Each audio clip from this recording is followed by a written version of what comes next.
Hi everyone, welcome to Somnary Tales. I'm Sammy, and I'm so happy you're here tonight. If you're ready to relax, unwind, and drift into a story, you're in the right place.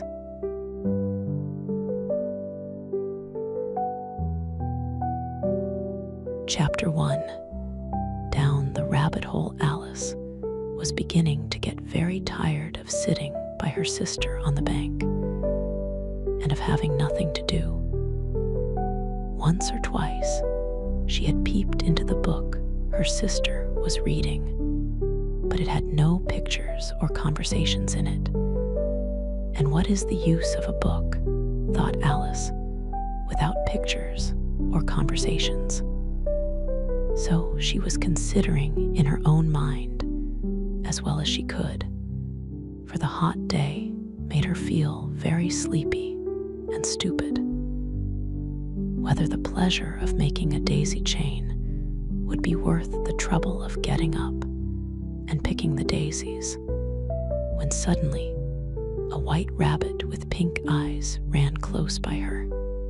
There was nothing so very remarkable in that, nor did Alice think it so very much out of the way to hear the rabbit say to itself, "Oh dear, I shall be late." When she thought it over afterwards, it occurred to her that she ought to have wondered at this, but at the time, it all seemed quite natural. But when the rabbit actually took a watch out of its waistcoat pocket and looked at it, and then hurried on, Alice started to her feet, for it flashed across her mind that she had never before seen a rabbit with either a waistcoat pocket or a watch to take out of it. And burning with curiosity, she ran across the field after it, and fortunately was just in time to see it pop down a large rabbit hole under the hedge. In another moment, down went Alice after it, never once considering how in the world she was to get out again. The rabbit hole went straight on like a tunnel for some way, and then dipped suddenly down, so suddenly that Alice had not a moment to think about stopping herself before she found herself falling down a very deep well. Either the well was very deep, or she fell very slowly, for she had plenty of time as she went down to look about her and to wonder what was going to happen next. First, she tried to look down and make out what she was coming to, but it was too dark to see anything. Then she looked at the sides of the well and noticed that they were filled with cupboards and bookshelves. Here and there she saw maps and pictures hung upon pegs. She took down a jar from one of the shelves as she passed. It was labeled orange marmalade, but to her great disappointment, it was empty.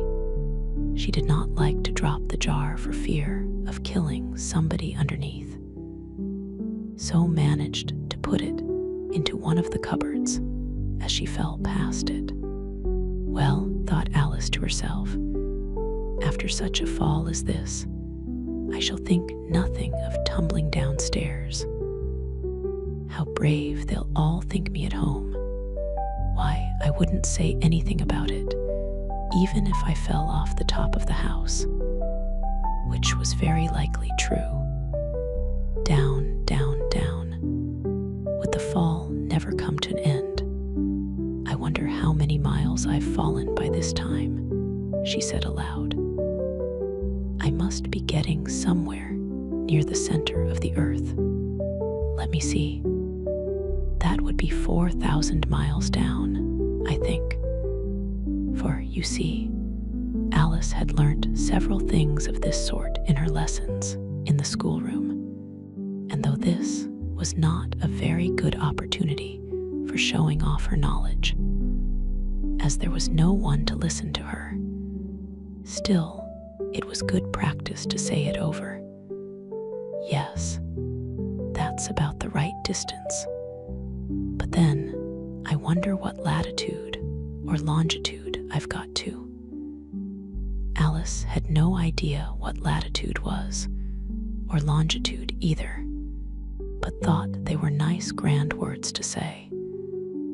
Presently, she began again. I wonder if I shall fall right through the earth. How funny it'll seem to come out among the people that walk with their heads downward. The antipathies, I think.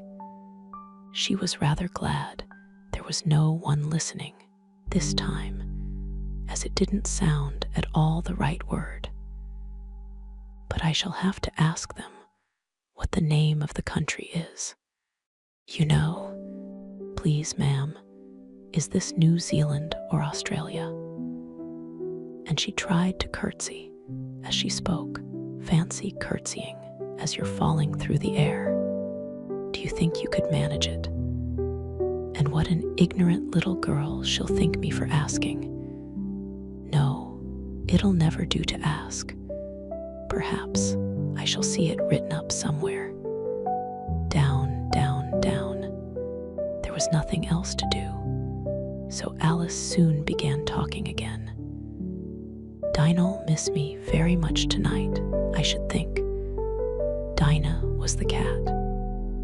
I hope they'll remember her saucer of milk at tea time. Dinah, my dear, I wish you were down here with me. There are no mice in the air, I'm afraid, but you might catch a bat. And that's very like a mouse, you know. But do cats eat bats, I wonder? And here Alice began to get rather sleepy, and went on saying to herself, in a dreamy sort of way, do cats eat bats? Do cats eat bats? And sometimes, do bats eat cats? For, you see, as she couldn't answer either question, it didn't much matter which way she put it. She felt that she was dozing off, and had just begun to dream that she was walking hand in hand with Dinah, and saying to her very earnestly, now, Dinah, tell me the truth. Did you ever eat a bat? When suddenly, thump, thump, down she came upon a heap of sticks and dry leaves, and the fall was over. Alice was not a bit hurt, and she jumped up onto her feet in a moment. She looked up, but it was all dark overhead. Before her was another long passage, and the white rabbit was still in sight, hurrying down it. There was not a moment to be lost. Away went Alice like the wind, and was just in time to hear it say, as it turned a corner, oh, my ears and whiskers, how late it's getting. She was close behind it when she turned the corner, but the rabbit was no longer to be seen. She found herself in a long, low hall, which was lit up by a row of lamps hanging from the roof. There were doors all round the hall, but they were all locked. And when Alice had been all the way down one side and up the other, trying every door, she walked sadly down the middle, wondering how she was ever to get out again. Suddenly, she came upon a little three-legged table, all made of solid glass. There was nothing on it except a tiny golden key, and Alice's first thought was that it might belong to one of the doors of the hall. But alas, either the locks were too large, or the key was too small. But at any rate, it would not open any of them. However, on the second time round, she came upon a low curtain she had not noticed before, and behind it was a little door about 15 inches high. She tried the little golden key in the lock, and to her great delight, it fitted. Alice opened the door and found that it led into a small passage, not much larger than a rat hole. She knelt down and looked along the passage into the loveliest garden you ever saw. How she longed to get out of that dark hall and wander about among those beds of bright flowers and those cool fountains. But she could not even get her head through the doorway. And even if my head would go through, thought poor Alice, it would be of very little use without my shoulders. Oh, how I wish I could shut up like a telescope. I think I could, if I only knew how to begin.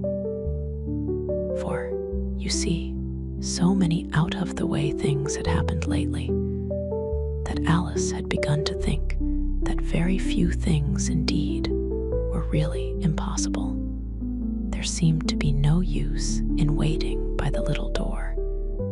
So she went back to the table, half hoping she might find another key on it, or at any rate, a book of rules for shutting people up like telescopes.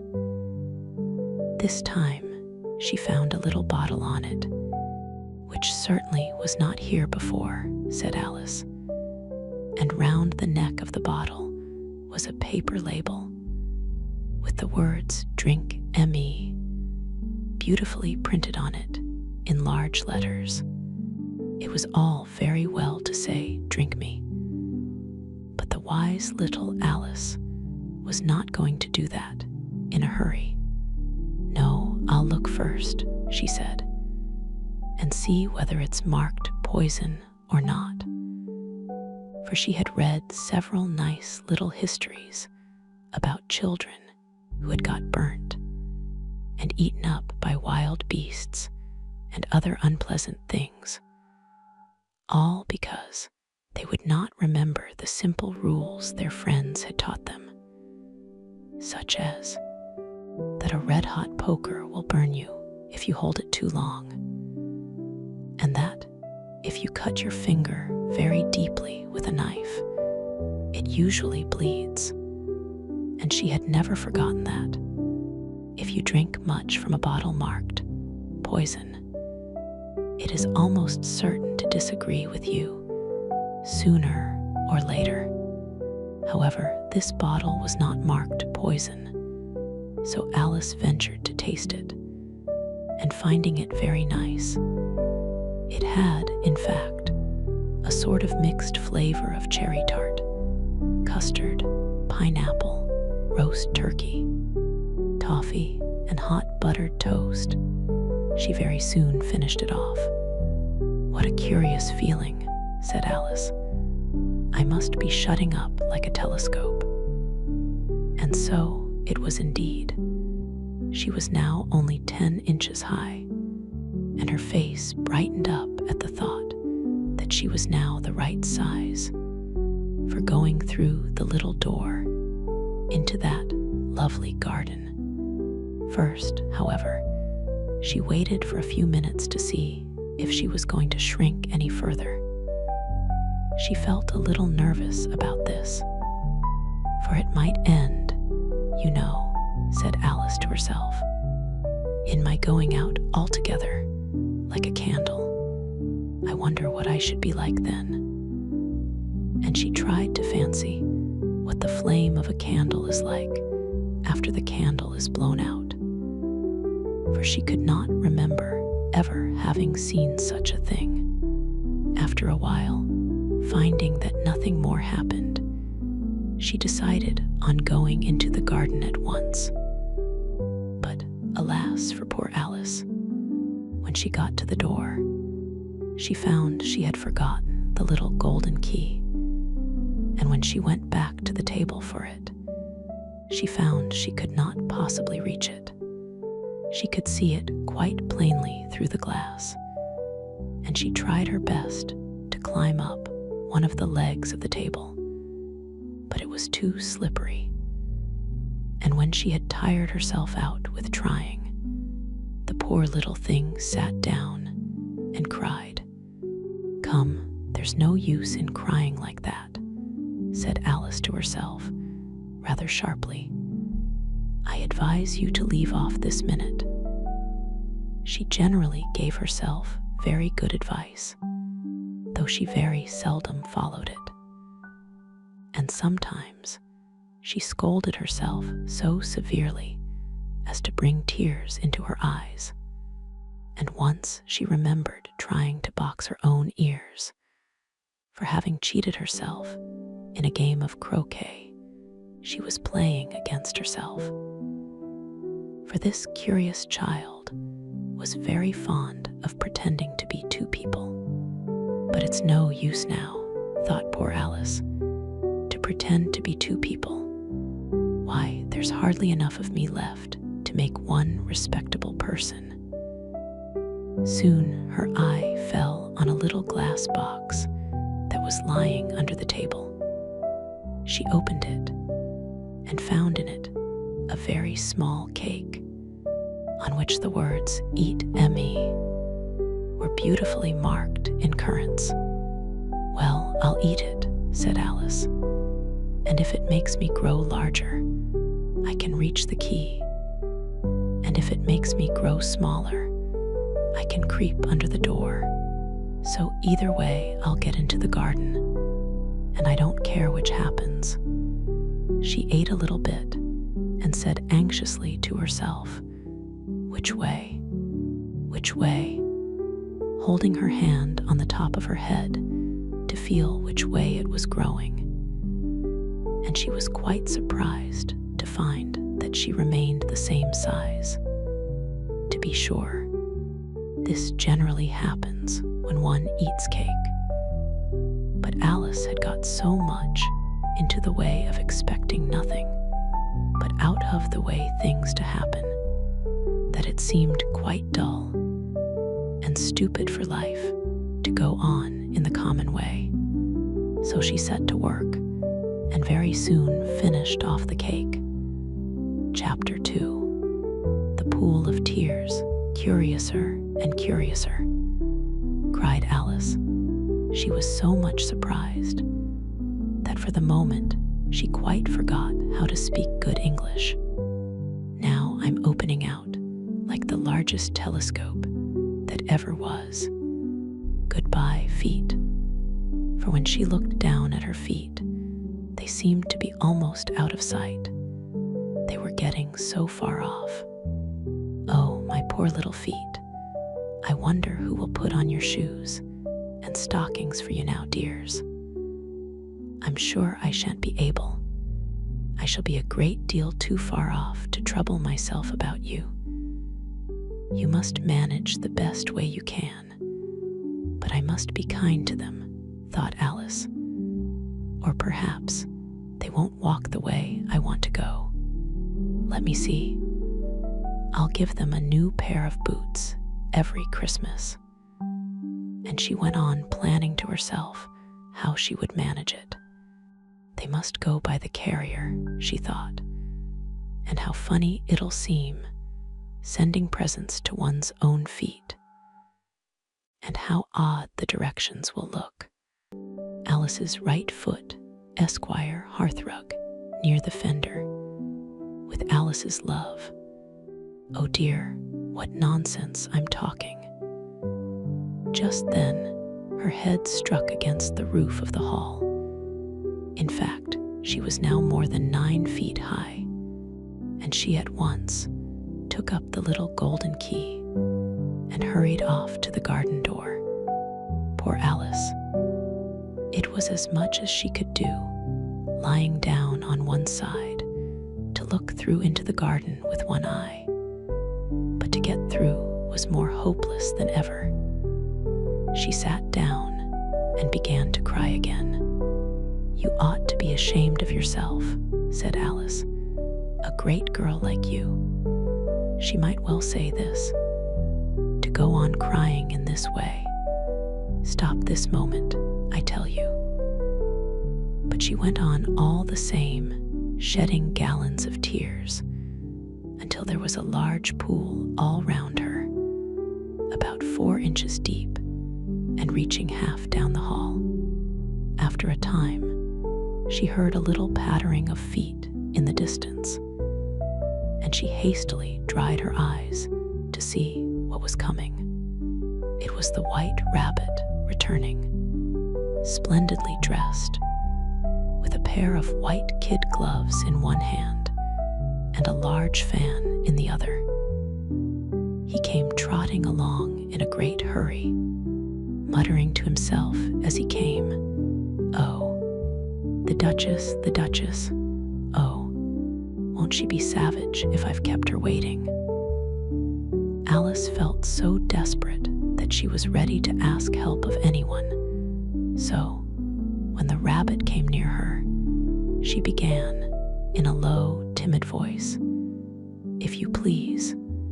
Sir, the rabbit started violently, dropped the white kid gloves and the fan, and scurried away into the darkness as hard as he could go. Alice took up the fan and gloves, and as the hall was very hot, she kept fanning herself all the time she went on talking. "Dear, dear, how queer everything is today. And yesterday things went on just as usual. I wonder if I've been changed in the night. Let me think. Was I the same when I got up this morning? I almost think I can remember feeling a little different.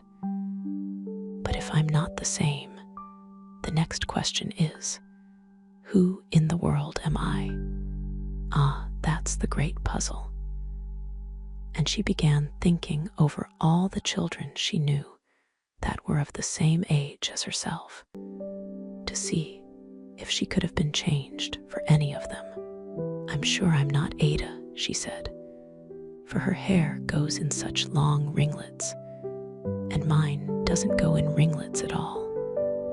And I'm sure I can't be Mabel, for I know all sorts of things, and she knows such a very little. Besides, she's she and I'm I, and oh dear, how puzzling it all is. I'll try if I know all the things I used to know. Let me see. 4 times 5 is 12, and 4 times 6 is 13, and 4 times 7 is, oh dear. I shall never get to 20 at that rate. However, the multiplication table doesn't signify. Let's try geography. London is the capital of Paris, and Paris is the capital of Rome, and Rome, no, that's all wrong, I'm certain. I must have been changed for Mabel. I'll try and say, how doth the little? And she crossed her hands on her lap as if she were saying lessons, and began to repeat it, but her voice sounded hoarse and strange, and the words did not come the same as they used to do. How doth the little crocodile improve his shining tail, and pour the waters of the Nile on every golden scale? How cheerfully he seems to grin, how neatly spread his claws, and welcome little fishes in with gently smiling jaws.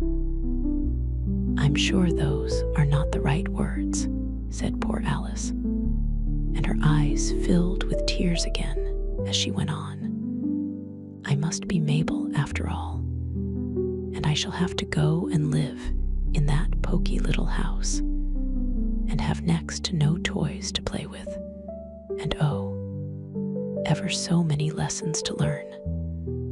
No, I've made up my mind about it. If I'm Mabel, I'll stay down here. It'll be no use their putting their heads down and saying, "Come up again, dear." I shall only look up and say, "Who am I then? Tell me that first. And then, if I like being that person, I'll come up. If not, I'll stay down here till I'm somebody else." "But oh dear," cried Alice, with a sudden burst of tears, "I do wish they would put their heads down. I am so very tired of being all alone here." As she said this, she looked down at her hands and was surprised to see that she had put on one of the rabbit's little white kid gloves while she was talking. "How can I have done that?" she thought. "I must be growing small again." She got up and went to the table to measure herself by it, and found that, as nearly as she could guess, she was now about 2 feet high and was going on shrinking rapidly. She soon found out that the cause of this was the fan she was holding, and she dropped it hastily, just in time to avoid shrinking away altogether. "That was a narrow escape," said Alice, a good deal frightened at the sudden change, but very glad to find herself still in existence. "And now for the garden." And she ran with all speed back to the little door.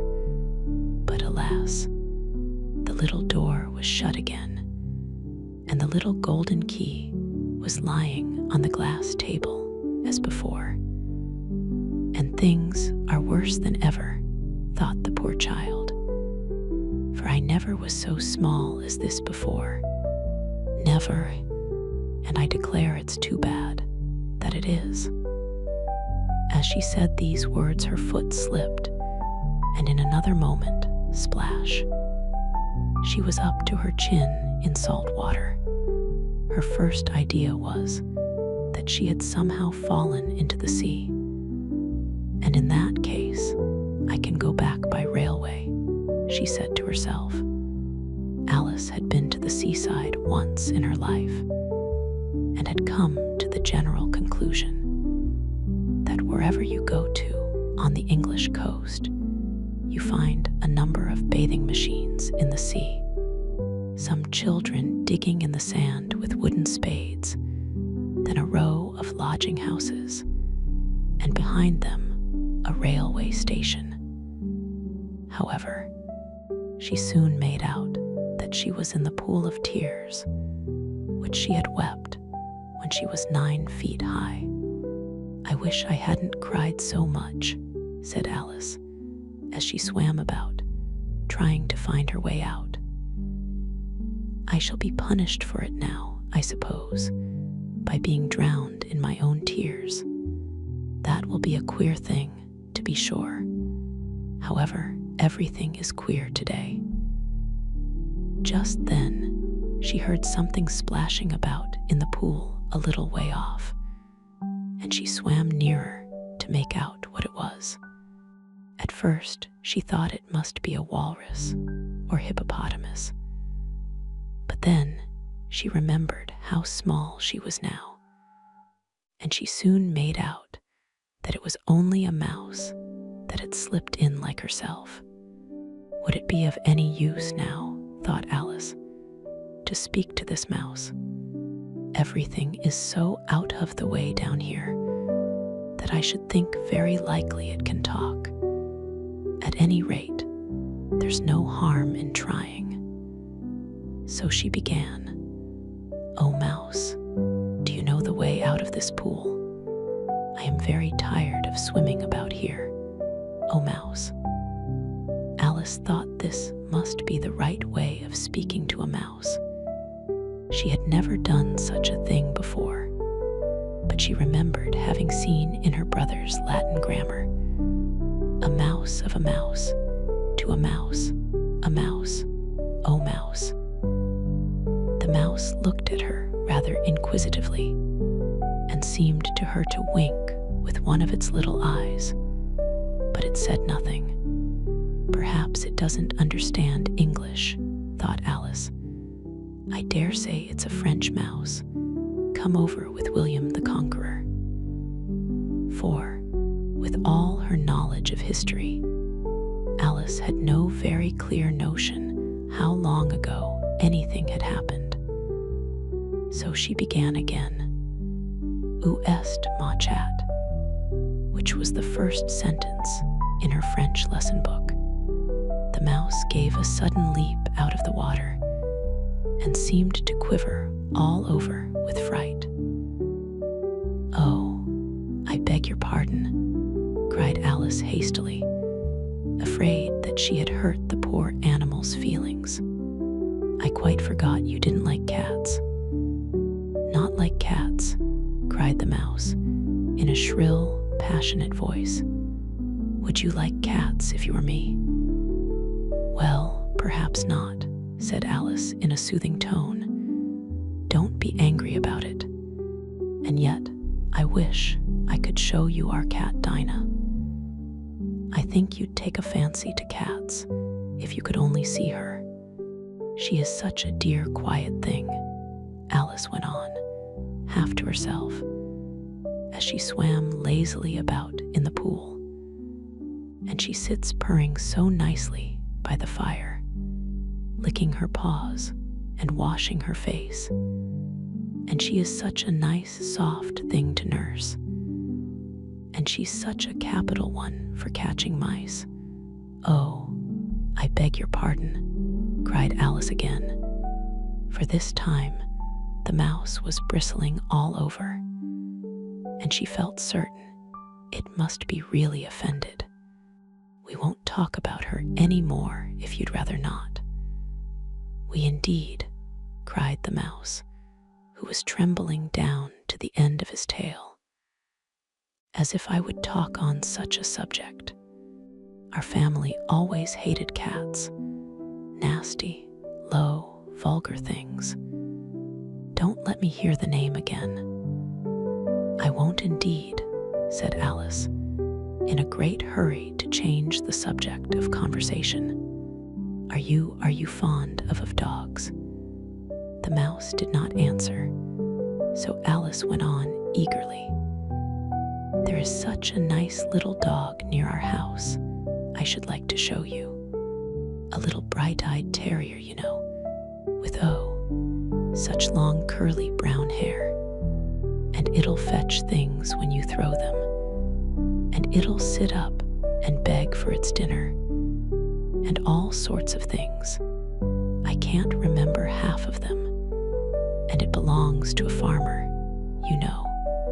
And he says it's so useful. It's worth £100.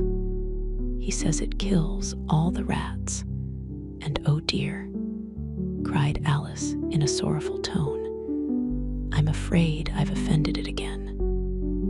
For the mouse was swimming away from her as hard as it could go, and making quite a commotion in the pool as it went.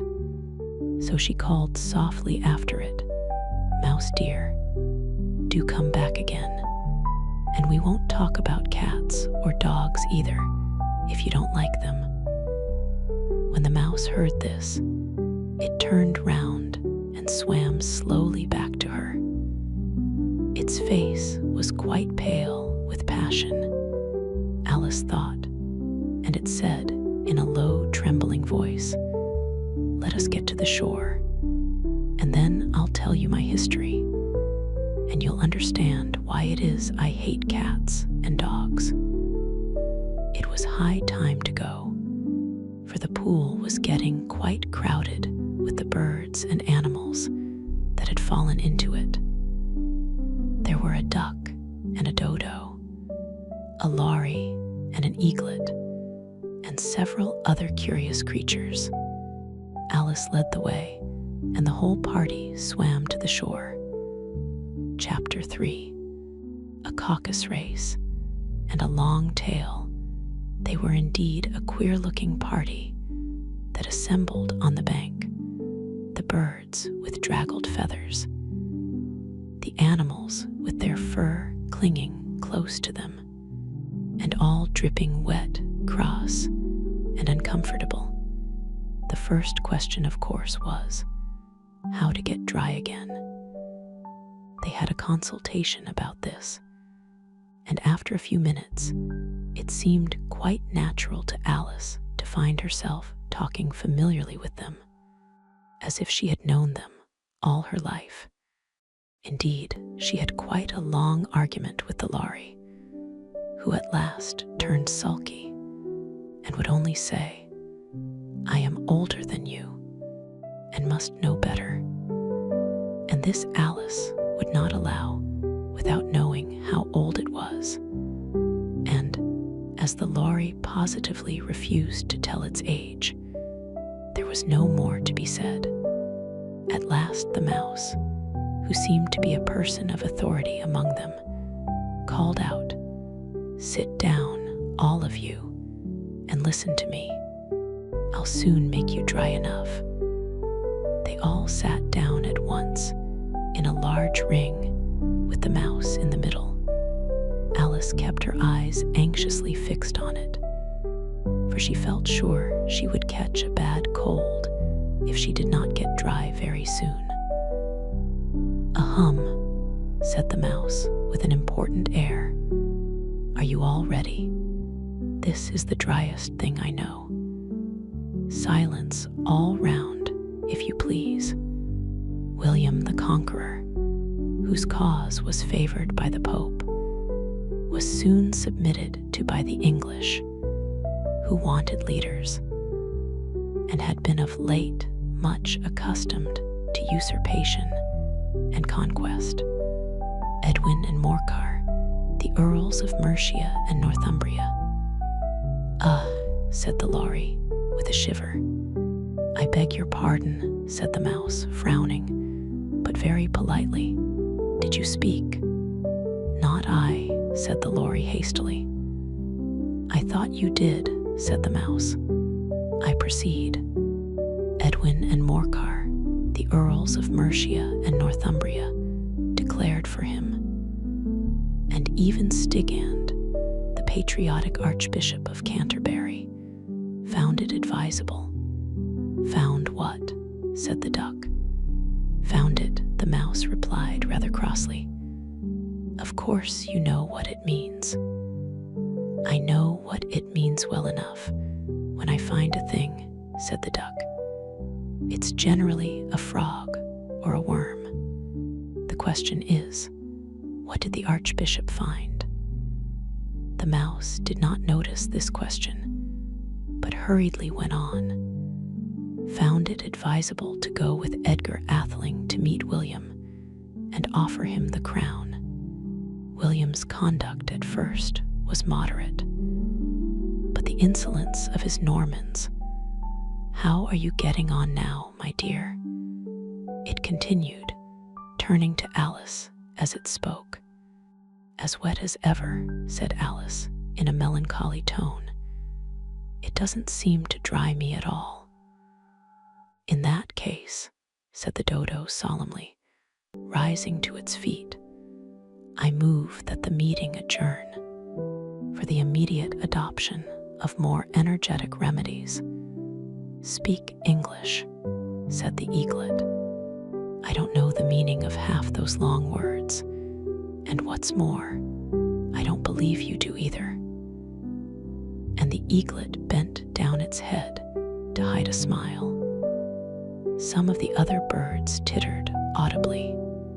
"What I was going to say," said the dodo in an offended tone, "was that the best thing to get us dry would be a caucus race." "What is a caucus race?" said Alice. Not that she wanted much to know, but the dodo had paused, as if it thought that somebody ought to speak, and no one else seemed inclined to say anything. "Why," said the dodo, "the best way to explain it is to do it. And, as you might like to try the thing yourself some winter day, I will tell you how the dodo managed it. First, it marked out a race course in a sort of circle. The exact shape doesn't matter, it said. And then all the party were placed along the course, here and there. There was no 1, 2, 3, and away. But they began running when they liked, and left off when they liked. so that it was not easy to know when the race was over. However, when they had been running half an hour or so and were quite dry again, the dodo suddenly called out, "The race is over." And they all crowded round it, panting and asking, "But who has won?" This question the dodo could not answer without a great deal of thought, and it sat for a long time with one finger pressed upon its forehead. The position in which you usually see Shakespeare in the pictures of him, while the rest waited in silence.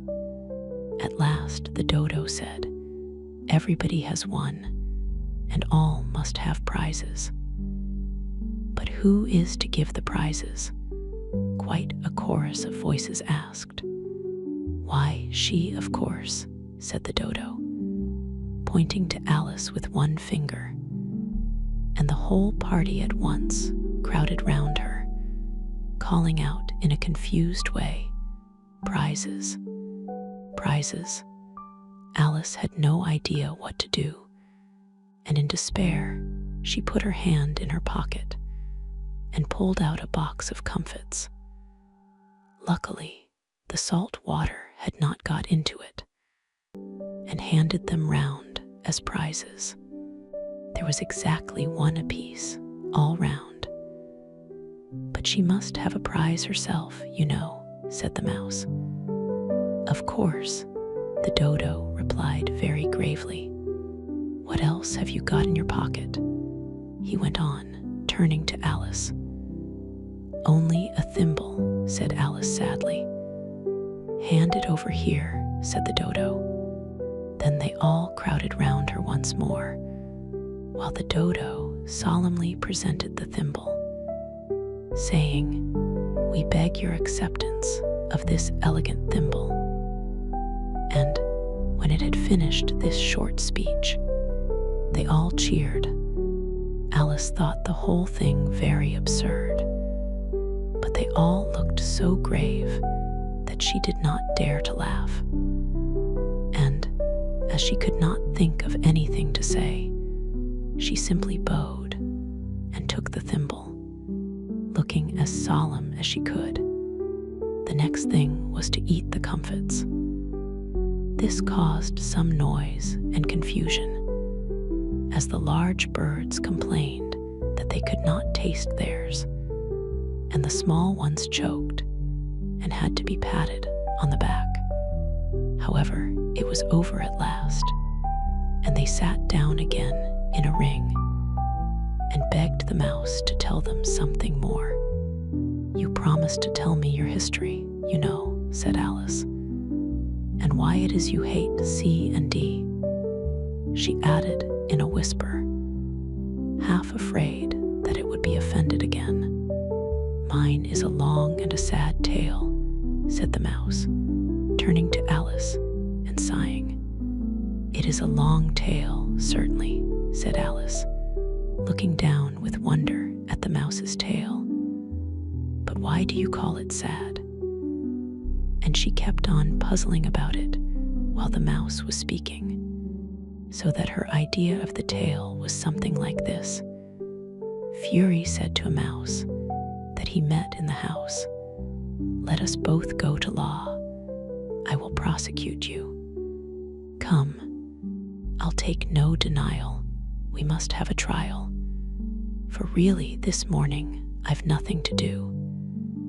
Said the mouse to the cur, "Such a trial, dear sir, with no jury or judge, would be wasting our breath."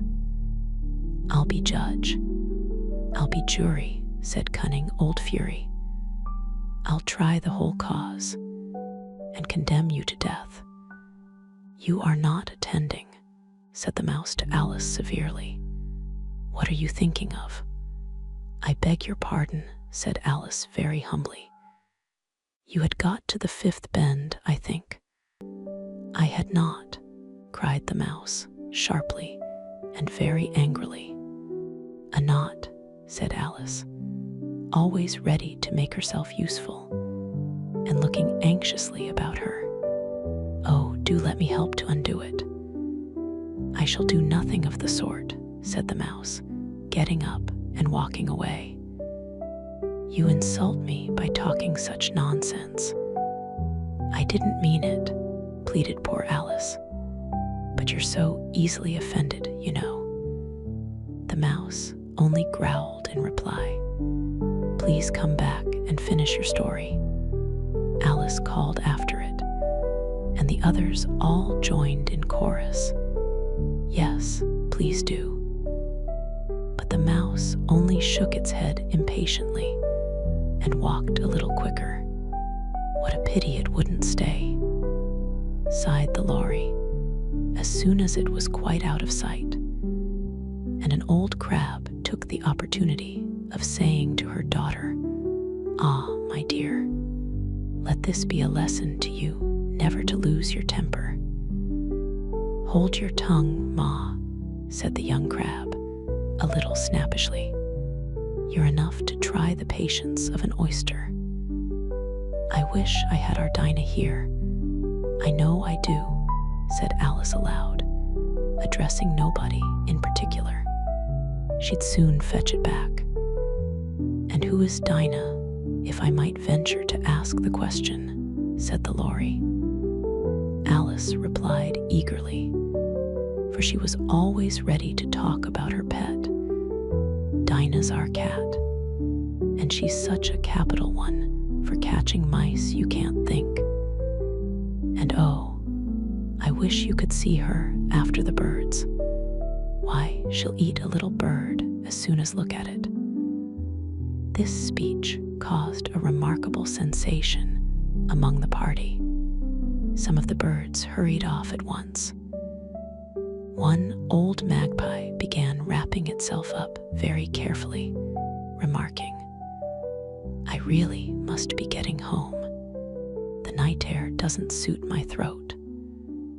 And a canary called out in a trembling voice to its children, "Come away, my dears. It's high time you were all in bed." On various pretexts, they all moved off, and Alice was soon left alone. "I wish I hadn't mentioned Dinah," she said to herself in a melancholy tone. "Nobody seems to like her down here, and I'm sure she's the best cat in the world. Oh, my dear Dinah, I wonder if I shall ever see you any more." And here poor Alice began to cry again, for she felt very lonely and low-spirited.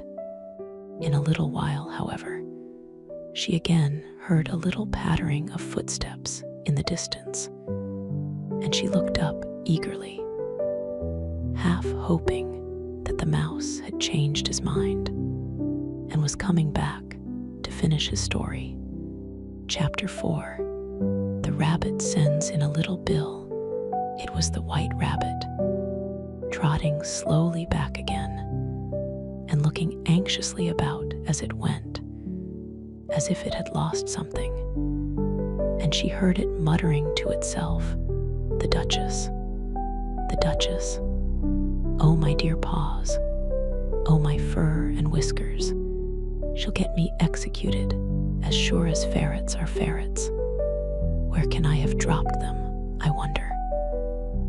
Alice guessed in a moment that it was looking for the fan and the pair of white kid gloves, and she very good-naturedly began hunting about for them. But they were nowhere to be seen. Everything seemed to have changed since her swim in the pool, and the great hall, with the glass table and the little door, had vanished completely. Very soon the rabbit noticed Alice as she went hunting about, and called out to her in an angry tone, "Why, Mary Ann, what are you doing out here? Run home this moment, and fetch me a pair of gloves and a fan. Quick now." And Alice was so much frightened that she ran off at once in the direction it pointed to, without trying to explain the mistake it had made. "He took me for his housemaid," she said to herself as she ran. "How surprised he'll be when he finds out who I am. But I'd better take him his fan and gloves, that is, if I can find them." As she said this, she came upon a neat little house, on the door of which was a bright brass plate with the name W. Rabbit engraved upon it. She went in without knocking and hurried upstairs, in great fear lest she should meet the real Mary Ann and be turned out of the house before she had found the fan and gloves. "How queer it seems," Alice said to herself, "to be going messages for a rabbit. I suppose Dinah'll be sending me on messages next." And she began fancying the sort of thing that would happen. "Miss Alice, come here directly and get ready for your walk. Coming in a minute, nurse.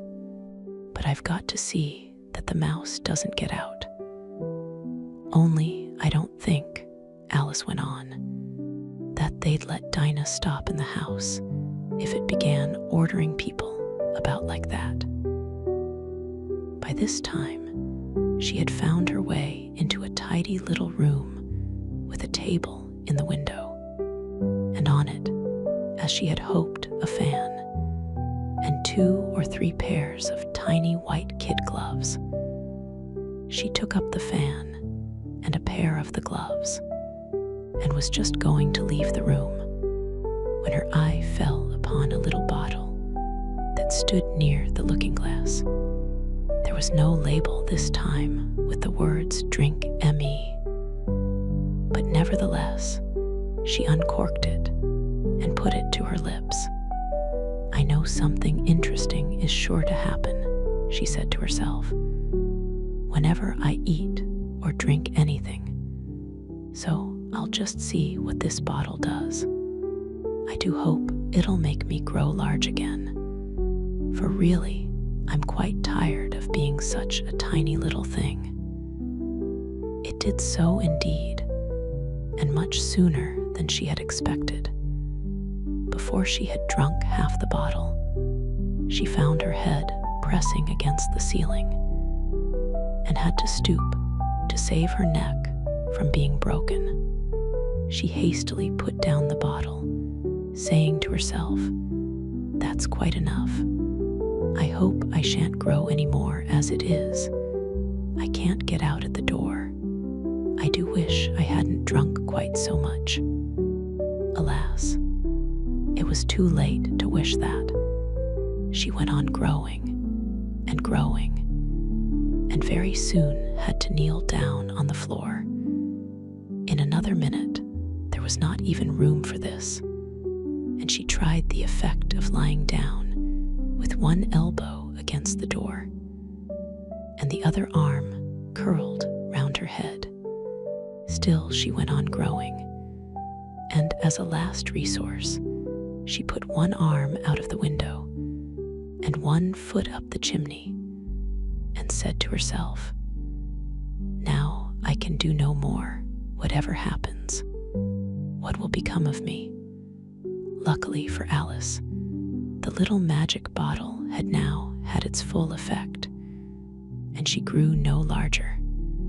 Still, it was very uncomfortable, and, as there seemed to be no sort of chance of her ever getting out of the room again, no wonder she felt unhappy.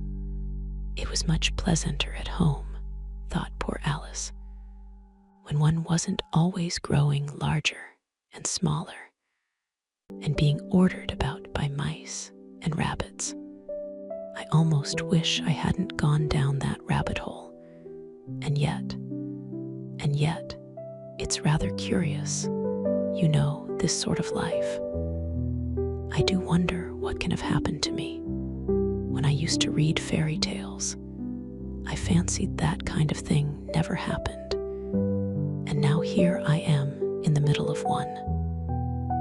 There ought to be a book written about me, that there ought. And when I grow up, I'll write one.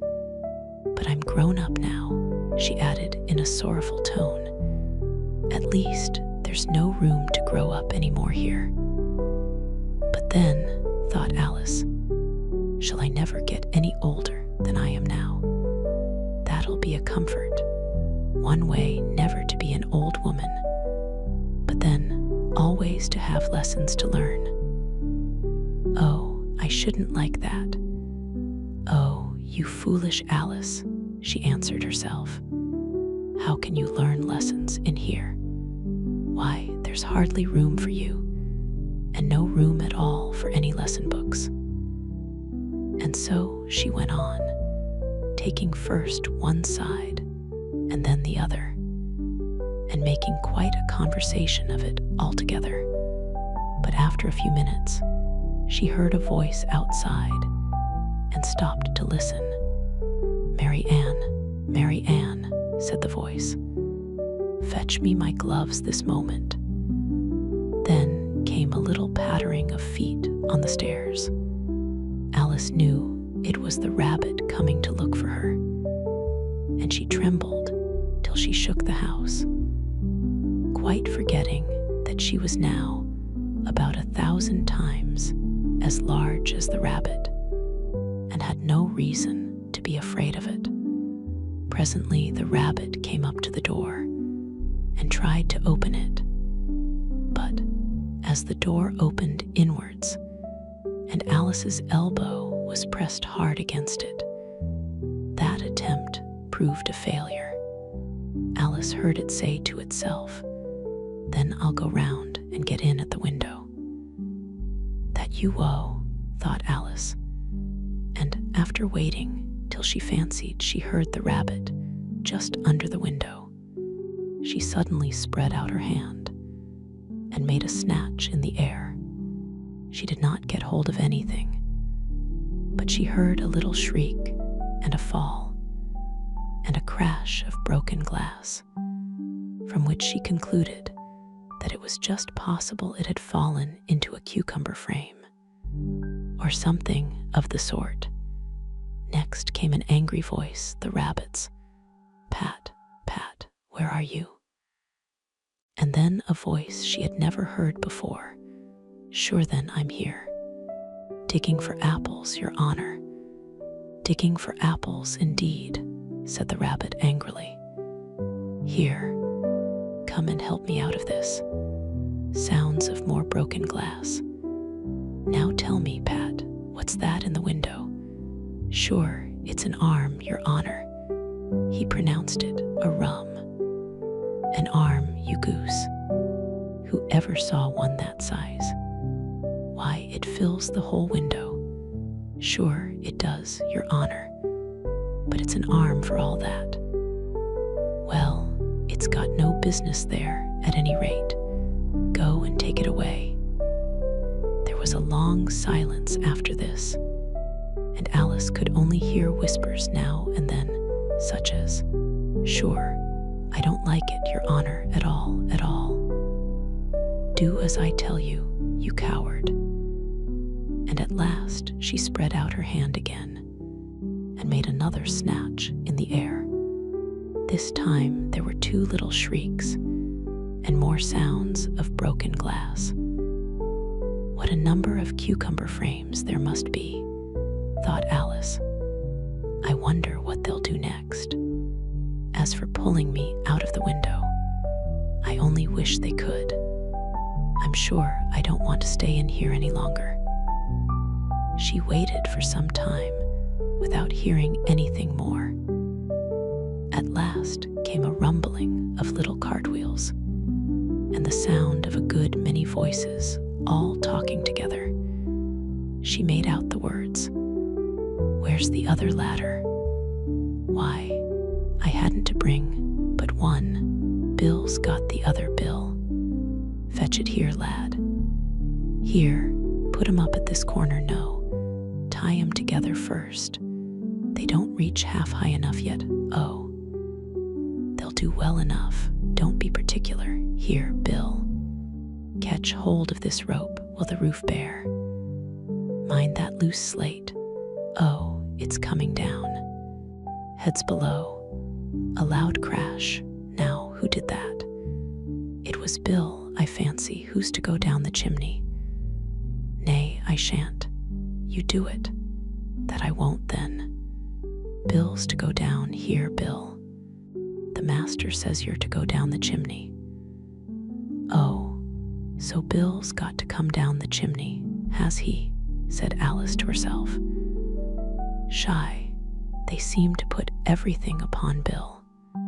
I wouldn't be in Bill's place for a good deal. This fireplace is narrow, to be sure, but I think I can kick a little. She drew her foot as far down the chimney as she could and waited till she heard a little animal. She couldn't guess of what sort it was, scratching and scrambling about in the chimney close above her. Then, saying to herself, "This is Bill," she gave one sharp kick and waited to see what would happen next. The first thing she heard was a general chorus of "There goes Bill." Then the rabbit's voice along, "Catch him, you by the hedge." Then silence, and then another confusion of voices. "Hold up his head, Brandy, now. Don't choke him. How was it, old fellow? What happened to you? Tell us all about it." Last came a little feeble, squeaking voice. "That's Bill," thought Alice. "Well, I hardly know no more, thank ye.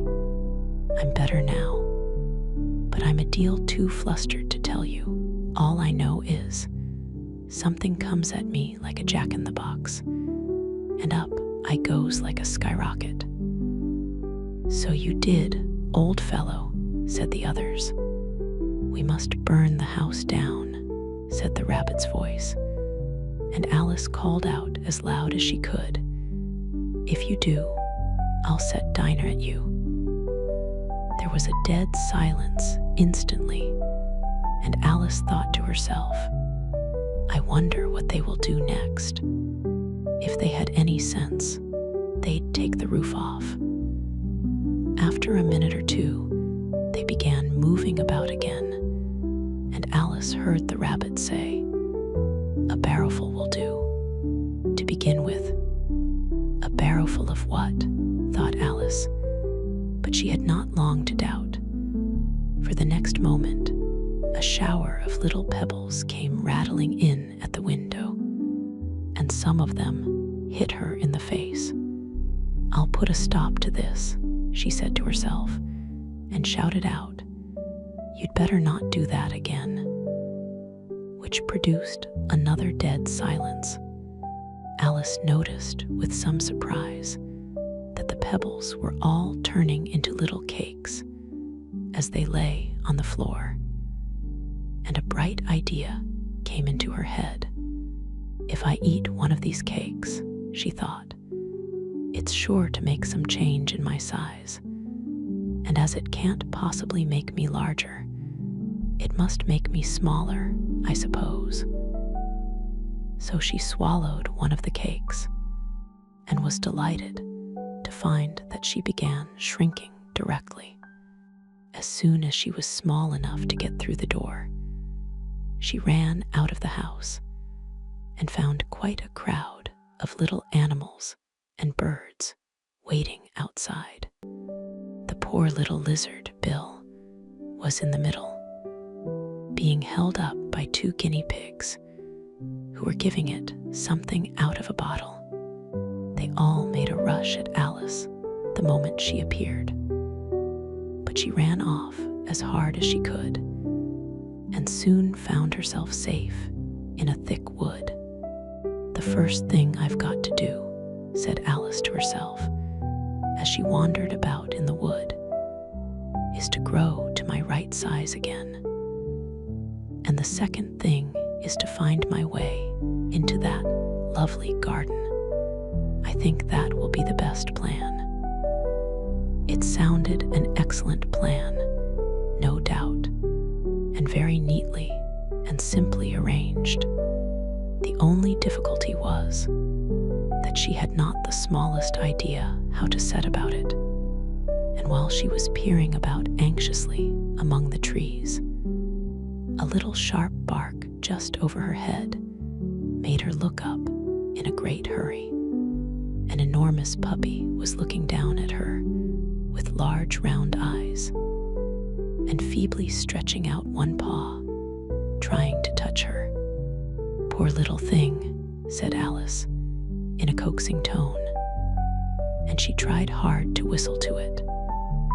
But she was terribly frightened all the time at the thought that it might be hungry, in which case it would be very likely to eat her up, in spite of all her coaxing. Hardly knowing what she did, she picked up a little bit of stick and held it out to the puppy, whereupon the puppy jumped into the air off all its feet at once with a yelp of delight and rushed at the stick and made believe to worry it. Then Alice dodged behind a great thistle to keep herself from being run over, and the moment she appeared on the other side, the puppy made another rush at the stick and tumbled head over heels in its hurry to get hold of it. Then Alice, thinking it was very like having a game of play with a cart horse, and expecting every moment to be trampled under its feet, ran round the thistle again. Then the puppy began a series of short charges at the stick, running a very little way forwards each time and a long way back, and barking hoarsely all the while, till at last it sat down a good way off, panting, with its tongue hanging out of its mouth and its great eyes half shut. This seemed to Alice a good opportunity for making her escape. So she set off at once and ran till she was quite tired and out of breath, until the puppy's bark sounded quite faint in the distance. "And yet what a dear little puppy it was," said Alice, as she leant against a buttercup to rest herself and fanned herself with one of the leaves. "I should have liked teaching it tricks very much, if I'd only been the right size to do it. Oh dear, I'd nearly forgotten that I've got to grow up again. Let me see, how is it to be managed? I suppose I ought to eat or drink something or other. But the great question is, what?" The great question certainly was, what? Alice looked all round her at the flowers and the blades of grass, but she did not see anything that looked like the right thing to eat or drink under the circumstances. There was a large mushroom growing near her, about the same height as herself, and when she had looked under it, and on both sides of it, and behind it, it occurred to her that she might as well look and see what was on the top of it. She stretched herself up on tiptoe and peeped over the edge of the mushroom, and her eyes immediately met those of a large blue caterpillar that was sitting on the top with its arms folded, quietly smoking a long hookah and taking not the smallest notice of her or of anything else. Chapter 5. Advice from a Caterpillar. The caterpillar and Alice looked at each other for some time in silence.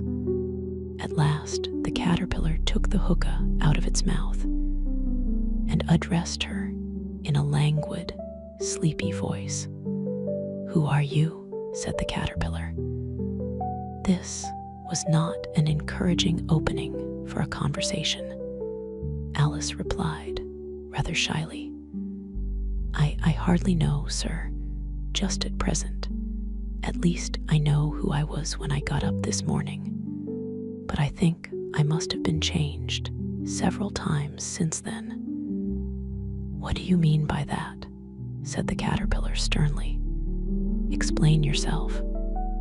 "I can't explain myself, I'm afraid, sir," said Alice, "because I'm not myself, you see." "I don't see," said the caterpillar.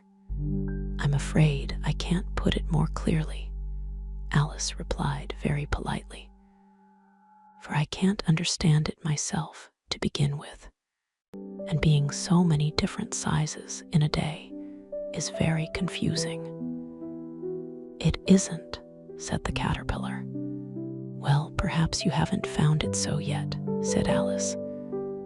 "But when you have to turn into a chrysalis, you will someday, you know. And then, after that, into a butterfly. I should think you'll feel it a little queer, won't you?" "Not a bit," said the caterpillar. "Well, perhaps your feelings may be different," said Alice. "All I know is, it would feel very queer to me." "You," said the caterpillar contemptuously. "Who are you?" Which brought them back again to the beginning of the conversation.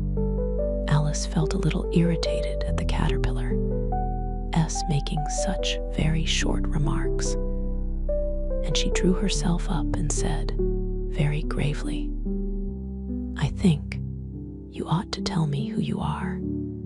"First, why?" said the caterpillar. Here was another puzzling question, and as Alice could not think of any good reason, and as the caterpillar seemed to be in a very unpleasant state of mind, she turned away. "Come back," the caterpillar called after her. "I've something important to say." This sounded promising, certainly. Alice turned and came back again. "Keep your temper," said the caterpillar. "Is that all?" said Alice, swallowing down her anger as well as she could. "No," said the caterpillar. Alice thought she might as well wait, as she had nothing else to do. And perhaps, after all, it might tell her something worth hearing. For some minutes, it puffed away without speaking, but at last it unfolded its arms, took the hookah out of its mouth again, and said, "So you think you're changed, do you?" "I'm afraid I am." "Sir," said Alice, "I can't remember things as I used, and I don't keep the same size for 10 minutes together." "Can't remember what things?" said the caterpillar. "Well, I've tried to say, how doth the little busy bee, but it all came different." Alice replied in a very melancholy voice, "Repeat." "You are old, Father William," said the caterpillar. Alice folded her hands and began. "You are old, Father William," the young man said, "and your hair has become very white. And yet you incessantly stand on your head. Do you think, at your age, it is right?" "In my youth," Father William replied to his son, "I feared it might injure the brain, but now that I'm perfectly sure I have none, why, I do it again and again." "You are old," said the youth, "as I mentioned before, and have grown most uncommonly fat, yet you turned a back somersault in at the door. Pray, what is the reason of that?" "In my youth," said the sage, as he shook his gray locks, "I kept all my limbs very supple by the use of this ointment, 1 shilling the box. Allow me to sell you a couple." "You are old," said the youth, "and your jaws are too weak for anything tougher than suet, yet you finished the goose with the bones and the beak. Pray, how did you manage to do it?" In my youth, said his father, I took to the law and argued each case with my wife, and the muscular strength which it gave to my jaw has lasted the rest of my life. You are old, said the youth. One would hardly suppose that your eye was as steady as ever, yet you balanced an eel on the end of your nose. What made you so awfully clever? I have answered 3 questions, and that is enough, said his father. Don't give yourself airs. Do you think I can listen all day to such stuff? Be off, or I'll kick you downstairs. That is not said right, said the caterpillar. Not quite right, I'm afraid, said Alice timidly. Some of the words have got altered. It is wrong from beginning to end, said the caterpillar decidedly, and there was silence for some minutes. The caterpillar was the first to speak. What size do you want to be? It asked. Oh, I'm not particular as to size, Alice hastily replied. Only one doesn't like changing so often, you know. I don't know, said the caterpillar. Alice said nothing. She had never been so much contradicted in her life before, and she felt that she was losing her temper. Are you content now? Said the caterpillar. Well, I should like to be a little larger, sir, if you wouldn't mind, said Alice. 3 inches is such a wretched height to be. It is a very good height indeed, said the caterpillar angrily, rearing itself upright as it spoke. It was exactly 3 inches high, but I'm not used to it, pleaded poor Alice in a piteous tone, and she thought of herself. I wish the creatures wouldn't be so easily offended. You'll get used to it in time, said the caterpillar, and it put the hookah into its mouth and began smoking again. This time Alice waited patiently until it chose to speak again. In a minute or 2, the caterpillar took the hookah out of its mouth and yawned once or twice and shook itself. Then it got down off the mushroom and crawled away in the grass, merely remarking as it went, one side will make you grow taller, and the other side will make you grow shorter. One side of what? The other side of what?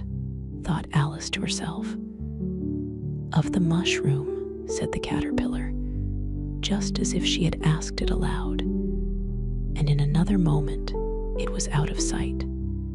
Alice remained looking thoughtfully at the mushroom for a minute, trying to make out which were the 2 sides of it. And as it was perfectly round, she found this a very difficult question. However, at last, she stretched her arms round it as far as they would go, and broke off a bit of the edge with each hand. And now which is which, she said to herself, and nibbled a little of the right hand bit to try the effect. The next moment, she felt a violent blow underneath her chin. It had struck her foot. She was a good deal frightened by this very sudden change, but she felt that there was no time to be lost, as she was shrinking rapidly. So she set to work at once to eat some of the other bit. Her chin was pressed so closely against her foot that there was hardly room to open her mouth. But she did it at last, and managed to swallow a morsel of the left-hand bit. Come, my head's free at last, said Alice in a tone of delight, which changed into alarm in another moment, when she found that her shoulders were nowhere to be found. All she could see when she looked down, was an immense length of neck, which seemed to rise like a stalk out of a sea of green leaves that lay far below her. "What can all that green stuff be?" said Alice. "And where have my shoulders got to? And oh, my poor hands, how is it I can't see you?" She was moving them about as she spoke, but no result seemed to follow, except a little shaking among the distant green leaves, as there seemed to be no chance of getting her hands up to her head. She tried to get her head down to them, and was delighted to find that her neck would bend about easily in any direction. Like a serpent, she had just succeeded in curving it down into a graceful zigzag, and was going to dive in among the leaves, which she found to be nothing but the tops of the trees under which she had been wandering, when a sharp hiss made her draw back in a hurry. A large pigeon had flown into her face and was beating her violently with its wings. "Serpent," screamed the pigeon. "I'm not a serpent," said Alice indignantly. "Let me alone." "Serpent, I say again," repeated the pigeon, but in a more subdued tone, and added with a kind of sob, "I've tried every way, and nothing seems to suit them." "I haven't the least idea what you're talking about," said Alice. "I've tried the roots of trees, and I've tried banks, and I've tried hedges," the pigeon went on, without attending to her. "But those serpents, there's no pleasing them." Alice was more and more puzzled, but she thought there was no use in saying anything more till the pigeon had finished. "As if it wasn't trouble enough hatching the eggs," said the pigeon. "But I must be on the lookout for serpents night and day. Why, I haven't had a wink of sleep these 3 weeks." "I'm very sorry you've been annoyed," said Alice, who was beginning to see its meaning. "And just as I'd taken the highest tree in the wood," continued the pigeon, raising its voice to a shriek, "and just as I was thinking I should be free of them at last, they must needs come wriggling down from the sky. A serpent! But I'm not a serpent, I tell you," said Alice. Well, what are you?" said the pigeon. "I can see you're trying to invent something." I'm a little girl," said Alice, rather doubtfully, as she remembered the number of changes she had gone through that day. "A likely story indeed," said the pigeon in a tone of the deepest contempt. "I've seen a good many little girls in my time, but never one with such a neck as that. No, no, you're a serpent, and there's no use denying it. I suppose you'll be telling me next that you never tasted an egg." "I have tasted eggs, certainly," said Alice, who was a very truthful child. "But little girls eat eggs quite as much as serpents do. You know, I don't believe it," said the pigeon. "But if they do, why then they're a kind of serpent. That's all I can say." This was such a new idea to Alice that she was quite silent for a minute or two, which gave the pigeon the opportunity of adding, "You're looking for eggs. I know that well enough. And what does it matter to me whether you're a little girl or a serpent?" "It matters a good deal to me," said Alice hastily. "But I'm not looking for eggs, as it happens. And if I was, I shouldn't want yours. I don't like them raw." "Well, be off then," said the pigeon in a sulky tone, as it settled down again into its nest. Alice crouched down among the trees as well as she could, for her neck kept getting entangled among the branches. And every now and then, she had to stop and untwist it. After a while, she remembered that she still held the pieces of mushroom in her hands, and she set to work very carefully, nibbling first at one, and then at the other, and growing sometimes taller and sometimes shorter, until she had succeeded in bringing herself down to her usual height. It was so long since she had been anything near the right size that it felt quite strange at first. But she got used to it in a few minutes and began talking to herself as usual. Come, there's half my plan done now. How puzzling all these changes are. I'm never sure what I'm going to be from one minute to another. However, I've got back to my right size. The next thing is to get into that beautiful garden. How is that to be done, I wonder? As she said this, she came suddenly upon an open place with a little house in it, about 4 feet high. Whoever lives there, thought Alice, it'll never do to come upon them this size. Why, I should frighten them out of their wits. So she began nibbling at the right-hand bit again, and did not venture to go near the house till she had brought herself down to 9 inches high. Chapter 6. Pig and Pepper. For a minute or two, she stood looking at the house and wondering what to do next, when suddenly a footman in livery came running out of the wood. She considered him to be a footman because he was in livery. Otherwise, judging by his face only, she would have called him a fish, and rapped loudly at the door with his knuckles. It was opened by another footman in livery, with a round face and large eyes like a frog. And both footmen, Alice noticed, had powdered hair that curled all over their heads. She felt very curious to know what it was all about, and crept a little way out of the wood to listen. The fish footman began by producing from under his arm a great letter, nearly as large as himself, and this he handed over to the other, saying in a solemn tone, for the Duchess, an invitation from the Queen to play croquet.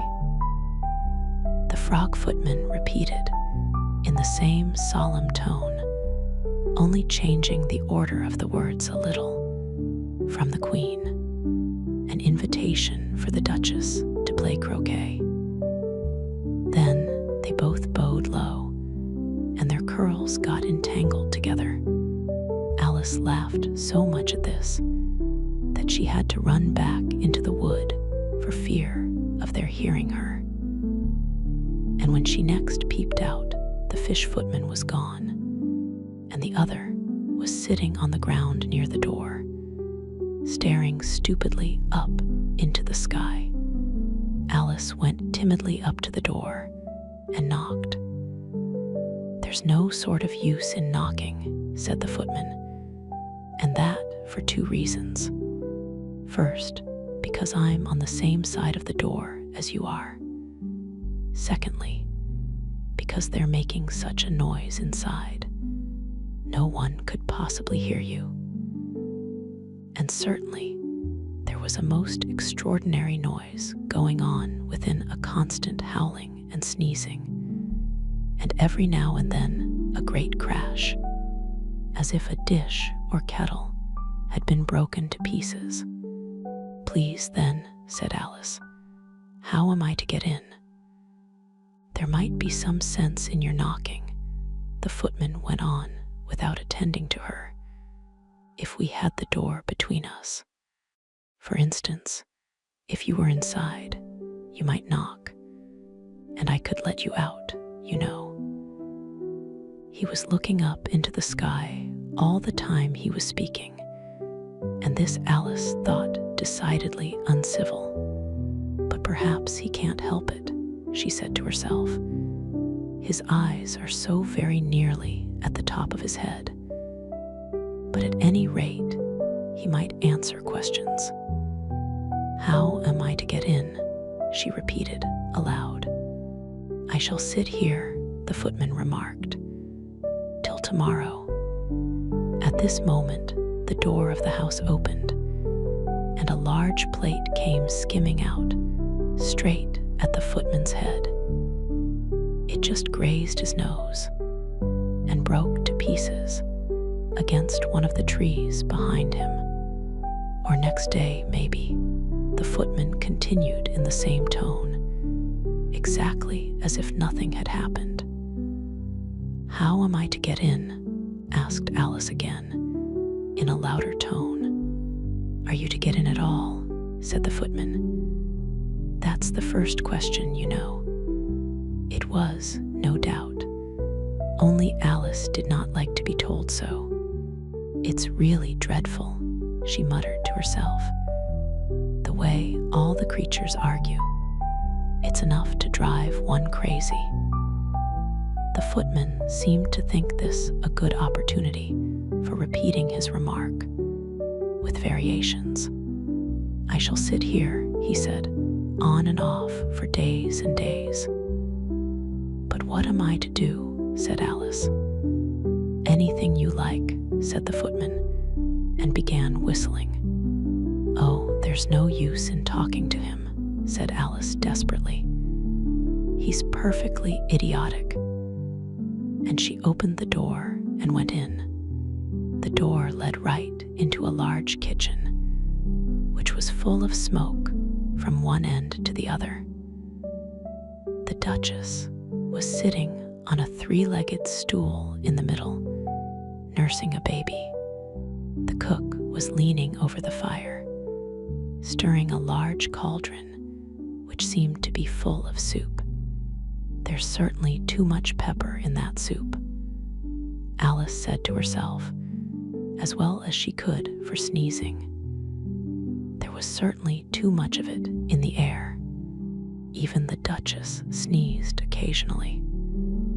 And as for the baby, it was sneezing and howling alternately, without a moment's pause. The only things in the kitchen that did not sneeze were the cook and a large cat which was sitting on the hearth and grinning from ear to ear. "Please, would you tell me," said Alice, a little timidly, for she was not quite sure whether it was good manners for her to speak first, "why your cat grins like that?"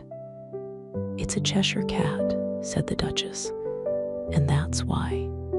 "Pig," she said the last word with such sudden violence that Alice quite jumped.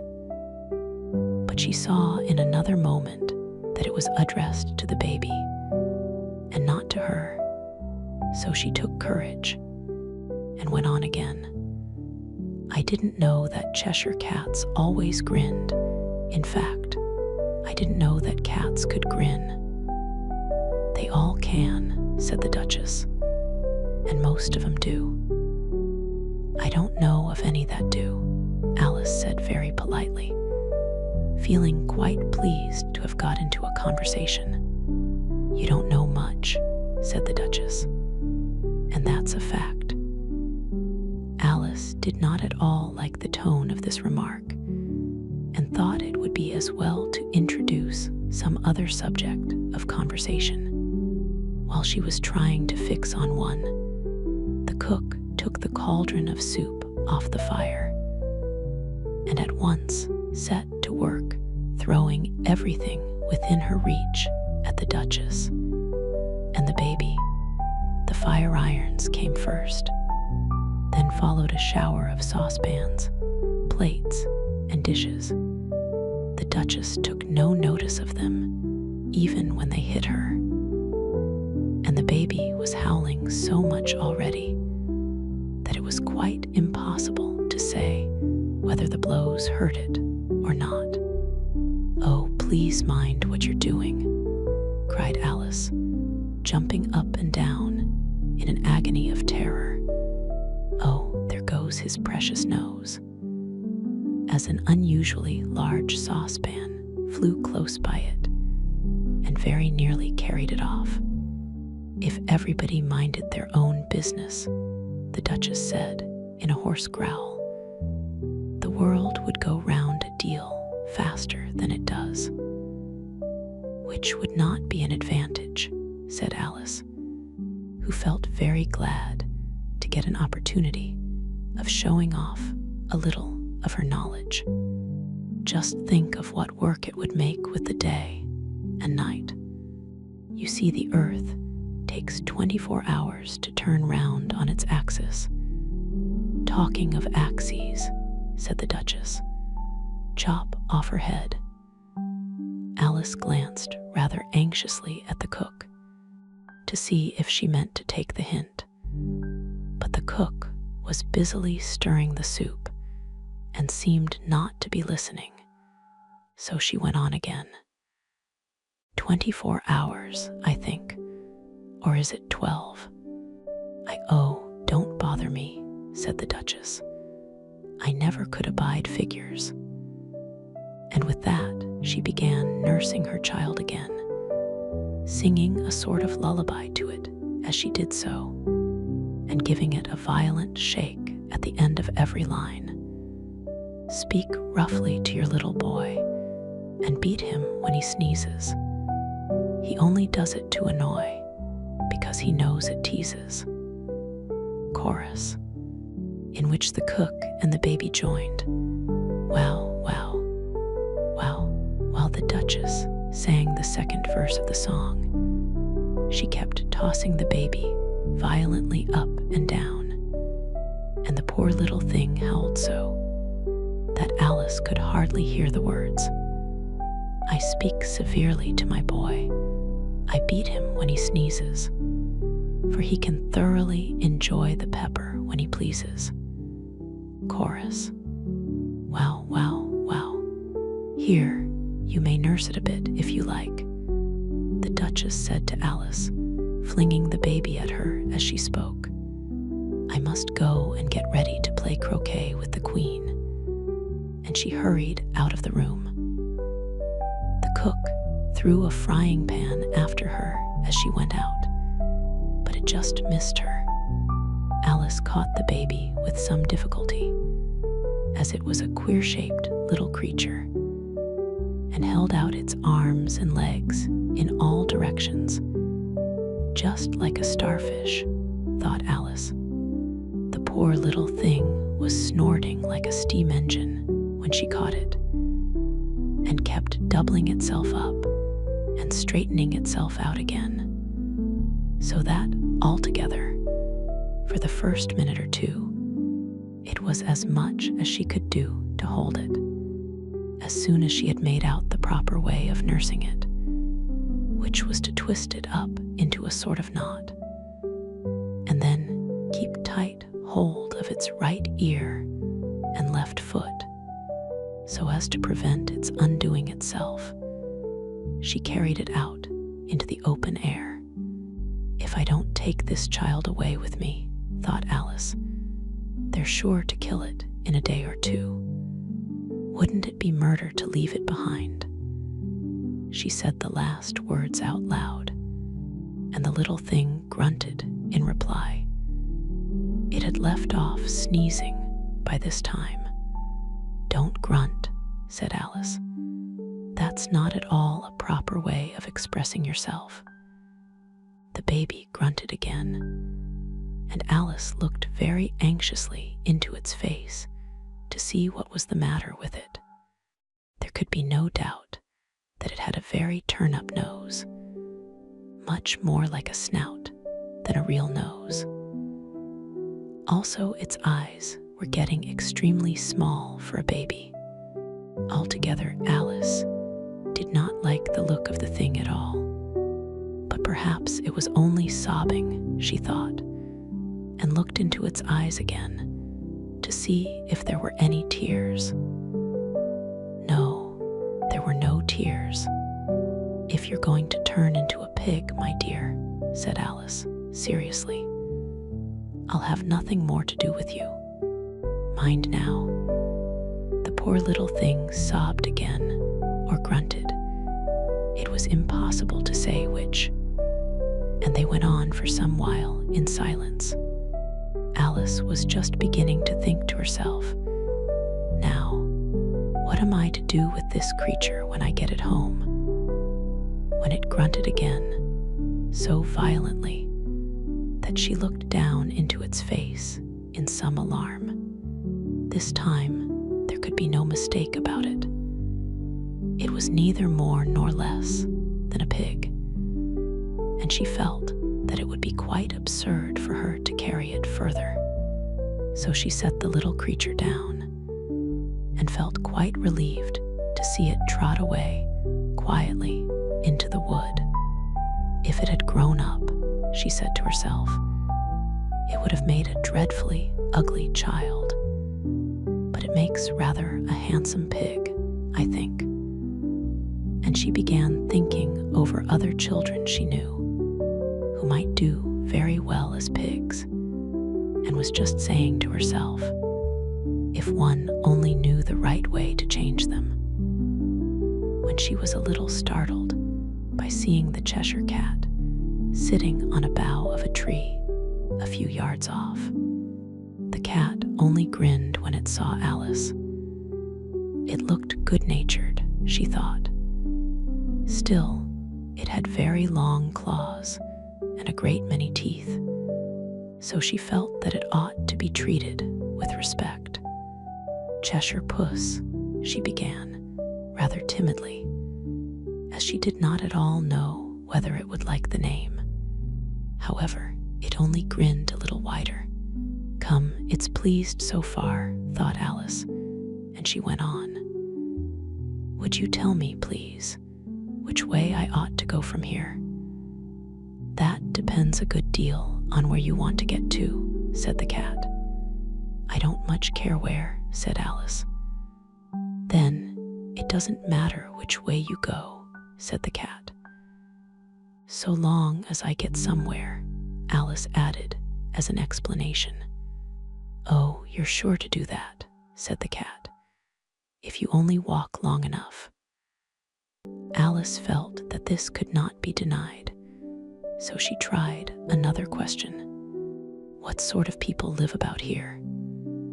"In that direction," the cat said, waving its right paw round, "lives a hatter. And in that direction, waving the other paw, lives a March hare. Visit either you like. They're both mad." "But I don't want to go among mad people," Alice remarked. "Oh, you can't help that," said the cat. "We're all mad here. I'm mad." "You're mad. How do you know I'm mad?" said Alice.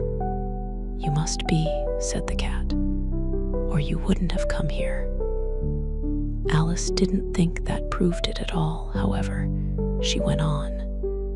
"And how do you know that you're mad?" "To begin with," said the cat, "a dog's not mad. You grant that?" "I suppose so," said Alice. "Well, then," the cat went on, "you see, a dog growls when it's angry and wags its tail when it's pleased. Now I growl when I'm pleased and wag my tail when I'm angry. Therefore I'm mad." "I call it purring, not growling," said Alice. "Call it what you like," said the cat. "Do you play croquet with the Queen today?" "I should like it very much," said Alice, "but I haven't been invited yet." "You'll see me there," said the cat, and vanished. Alice was not much surprised at this. She was getting so used to queer things happening. While she was looking at the place where it had been, it suddenly appeared again, "By the by, what became of the baby?" said the cat. "I'd nearly forgotten to ask." "It turned into a pig," Alice quietly said, just as if it had come back in a natural way. "I thought it would," said the cat, and vanished again. Alice waited a little, half expecting to see it again, but it did not appear. And after a minute or two, she walked on in the direction in which the March Hare was said to live. "I've seen hatters before," she said to herself.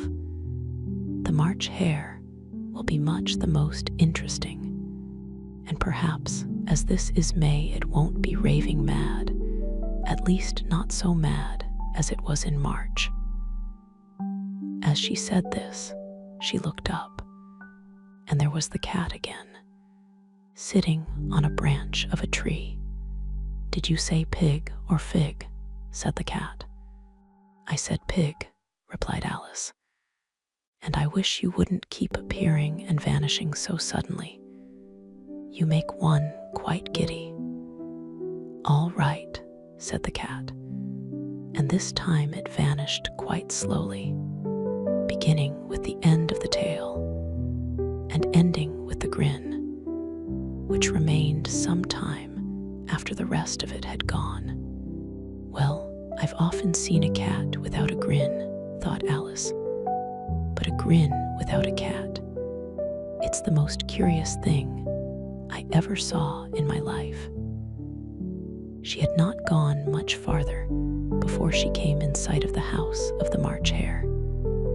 She thought it must be the right house, because the chimneys were shaped like ears, and the roof was thatched with fur. It was so large a house that she did not like to go nearer till she had nibbled some more of the left-hand bit of mushroom and raised herself to about 2 feet high. Even then, she walked up towards it rather timidly, saying to herself, "Suppose it should be raving mad after all. I almost wish I'd gone to see the Hatter instead." Chapter 7. A Mad Tea Party. There was a table set out under a tree in front of the house, and the March Hare and the Hatter were having tea at it. A dormouse was sitting between them, fast asleep, and the other two were using it as a cushion, resting their elbows on it and talking over its head. Very uncomfortable for the dormouse, thought Alice. Only, as it's asleep, I suppose it doesn't mind. The table was a large one, but the three were all crowded together at one corner of it. "No room, no room," they cried out when they saw Alice coming. "There's plenty of room," said Alice indignantly, and she sat down in a large armchair at one end of the table. "Have some wine," the March Hare said in an encouraging tone. Alice looked all round the table, but there was nothing on it but tea. "I don't see any wine," she remarked. "There isn't any," said the March Hare. "Then it wasn't very civil of you to offer it," said Alice angrily. "It wasn't very civil of you to sit down without being invited," said the March Hare. "I didn't know it was your table," said Alice. "It's laid for a great many more than 3. "Your hair wants cutting," said the Hatter. He had been looking at Alice for some time with great curiosity, and this was his first speech.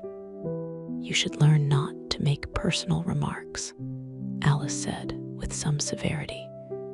"It's very rude." The Hatter opened his eyes very wide on hearing this, but all he said was, "Why is a raven like a writing desk?" "Come, we shall have some fun now," thought Alice. "I'm glad they've begun asking riddles. I believe I can guess that," she added aloud.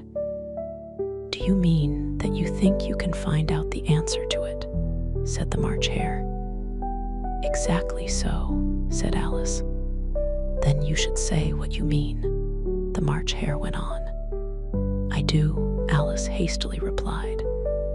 At least I mean what I say. That's the same thing, you know. Not the same thing a bit, said the Hatter. You might just as well say that I see what I eat is the same thing as I eat what I see. You might just as well say, added the March Hare, that I like what I get is the same thing as I get what I like. You might just as well say, added the Dormouse, who seemed to be talking in his sleep, that I breathe when I sleep is the same thing as I sleep when I breathe. It is the same thing with you, said the Hatter.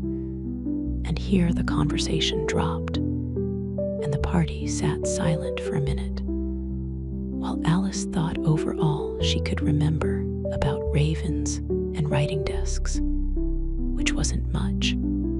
The Hatter was the first to break the silence. What day of the month is it? He said, turning to Alice. He had taken his watch out of his pocket and was looking at it uneasily, shaking it every now and then, and holding it to his ear. Alice considered a little, and then said the fourth. 2 days wrong, sighed the Hatter. I told you butter wouldn't suit the works, he added, looking angrily at the March Hare. It was the best butter, the March Hare meekly replied. Yes, but some crumbs must have got in as well, the Hatter grumbled. You shouldn't have put it in with the bread knife. The March Hare took the watch and looked at it gloomily. Then he dipped it into his cup of tea and looked at it again. But he could think of nothing better to say than his first remark. It was the best butter. You know, Alice had been looking over his shoulder with some curiosity. What a funny watch, she remarked. It tells the day of the month and doesn't tell what o'clock it is. Why should it? Muttered the Hatter. Does your watch tell you what year it is? Of course not, Alice replied very readily. But that's because it stays the same year for such a long time together. Which is just the case with mine, said the Hatter. Alice felt dreadfully puzzled. The Hatter's remark seemed to have no sort of meaning in it, and yet it was certainly English. I don't quite understand you, she said, as politely as she could. The Dormouse is asleep again, said the Hatter, and he poured a little hot tea upon its nose. The Dormouse shook its head impatiently and said, without opening its eyes, of course, just what I was going to remark myself. Have you guessed the riddle yet? The Hatter said, turning to Alice again. No, I give it up, Alice replied. What's the answer? I haven't the slightest idea, said the Hatter. Nor I, said the March Hare. Alice sighed wearily. I think you might do something better with the time, she said, than waste it in asking riddles that have no answers. If you knew time as well as I do, said the Hatter, you wouldn't talk about wasting it. It's him. I don't know what you mean, said Alice. Of course you don't, the Hatter said, tossing his head contemptuously. I dare say you never even spoke to time. Perhaps not, Alice cautiously replied. But I know I have to beat time when I learn music. Ah, that accounts for it, said the Hatter. He won't stand beating. Now, if you only kept on good terms with him, he'd do almost anything you liked with the clock. For instance, suppose it were 9 o'clock in the morning, just time to begin lessons. You'd only have to whisper a hint to time, and round goes the clock in a twinkling. 1:30, time for dinner. I only wish it was, the March Hare said to itself in a whisper. That would be grand, certainly, said Alice thoughtfully. But then I shouldn't be hungry for it, you know. Not at first, perhaps, said the Hatter. But you could keep it to 1:30 as long as you liked. Is that the way you manage? Alice asked. The Hatter shook his head mournfully. Not I, he replied. We quarreled last March, just before he went mad, you know, pointing with his teaspoon at the March Hare. It was at the great concert given by the Queen of Hearts, and I had to sing, Twinkle, twinkle, little bat, how I wonder what you're at. You know the song, perhaps. I've heard something like it, said Alice. It goes on, you know, the Hatter continued, in this way. Up above the world you fly, like a tea tray in the sky. Twinkle, twinkle. Here the Dormouse shook itself and began singing in its sleep, Twinkle, twinkle, twinkle, twinkle, and went on so long that they had to pinch it to make it stop. Well, I'd hardly finished the first verse, said the Hatter, when the Queen jumped up and bawled out, He's murdering the time. Off with his head. How dreadfully savage, exclaimed Alice. And ever since that, the Hatter went on in a mournful tone, he won't do a thing I ask. It's always 6 o'clock now.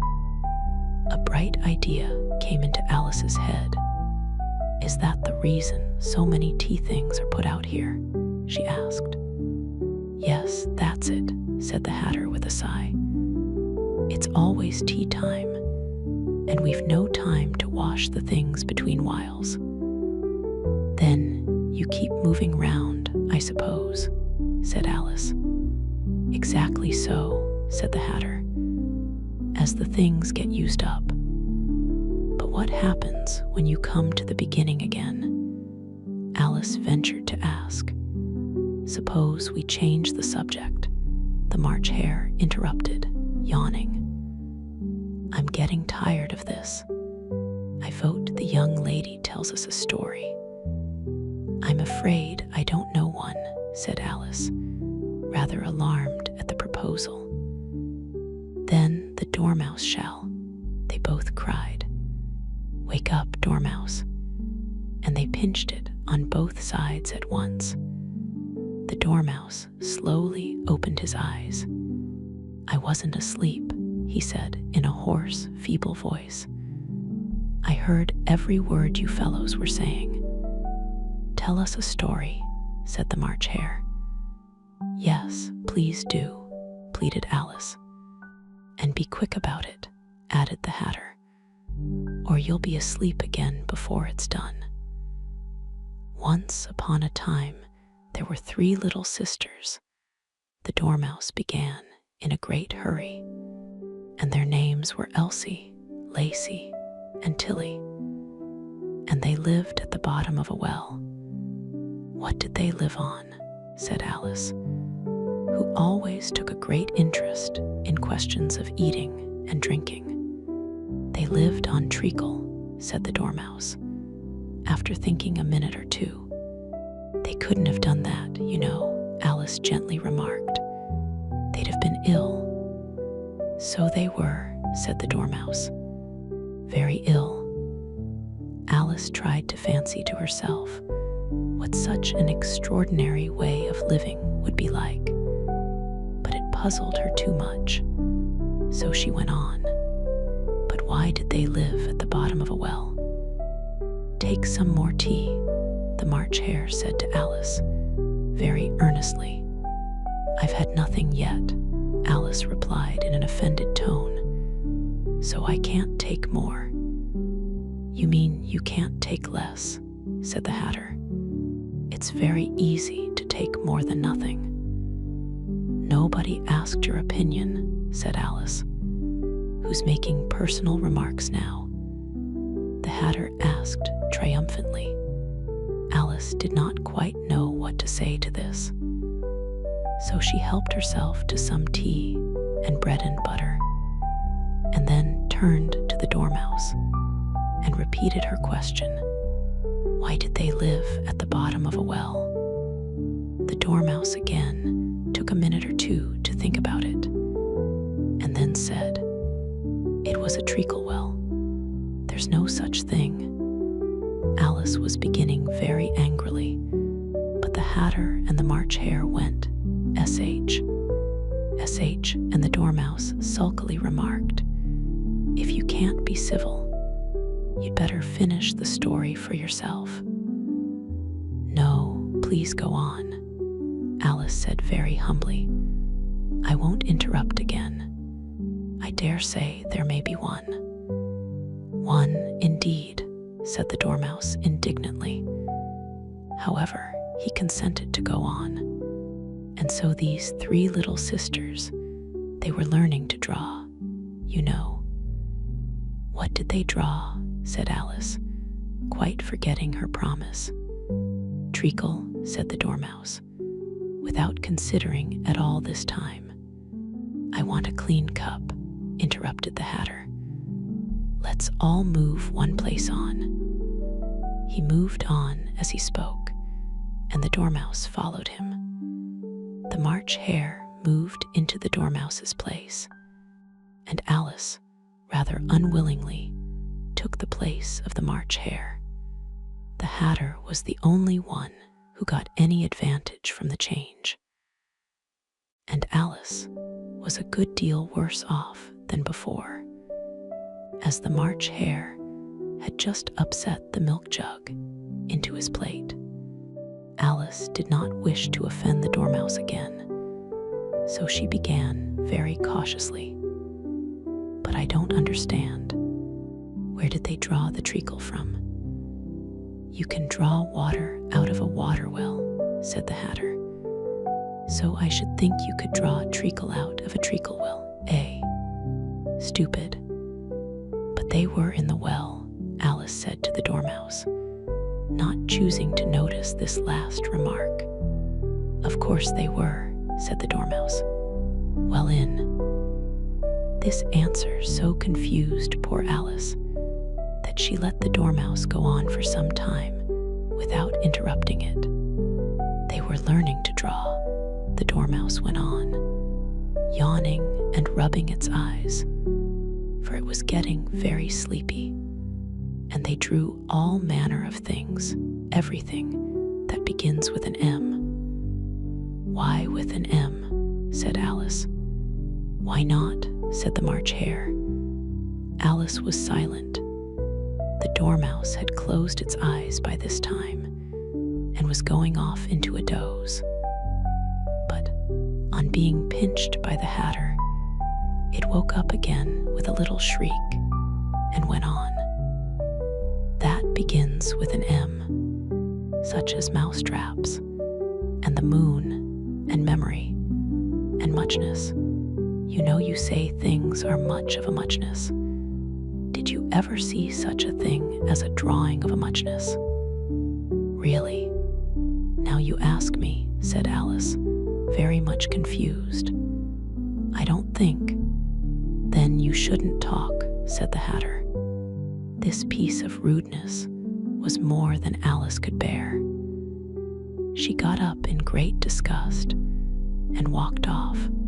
The Dormouse fell asleep instantly, and neither of the others took the least notice of her going, though she looked back once or twice, half hoping that they would call after her.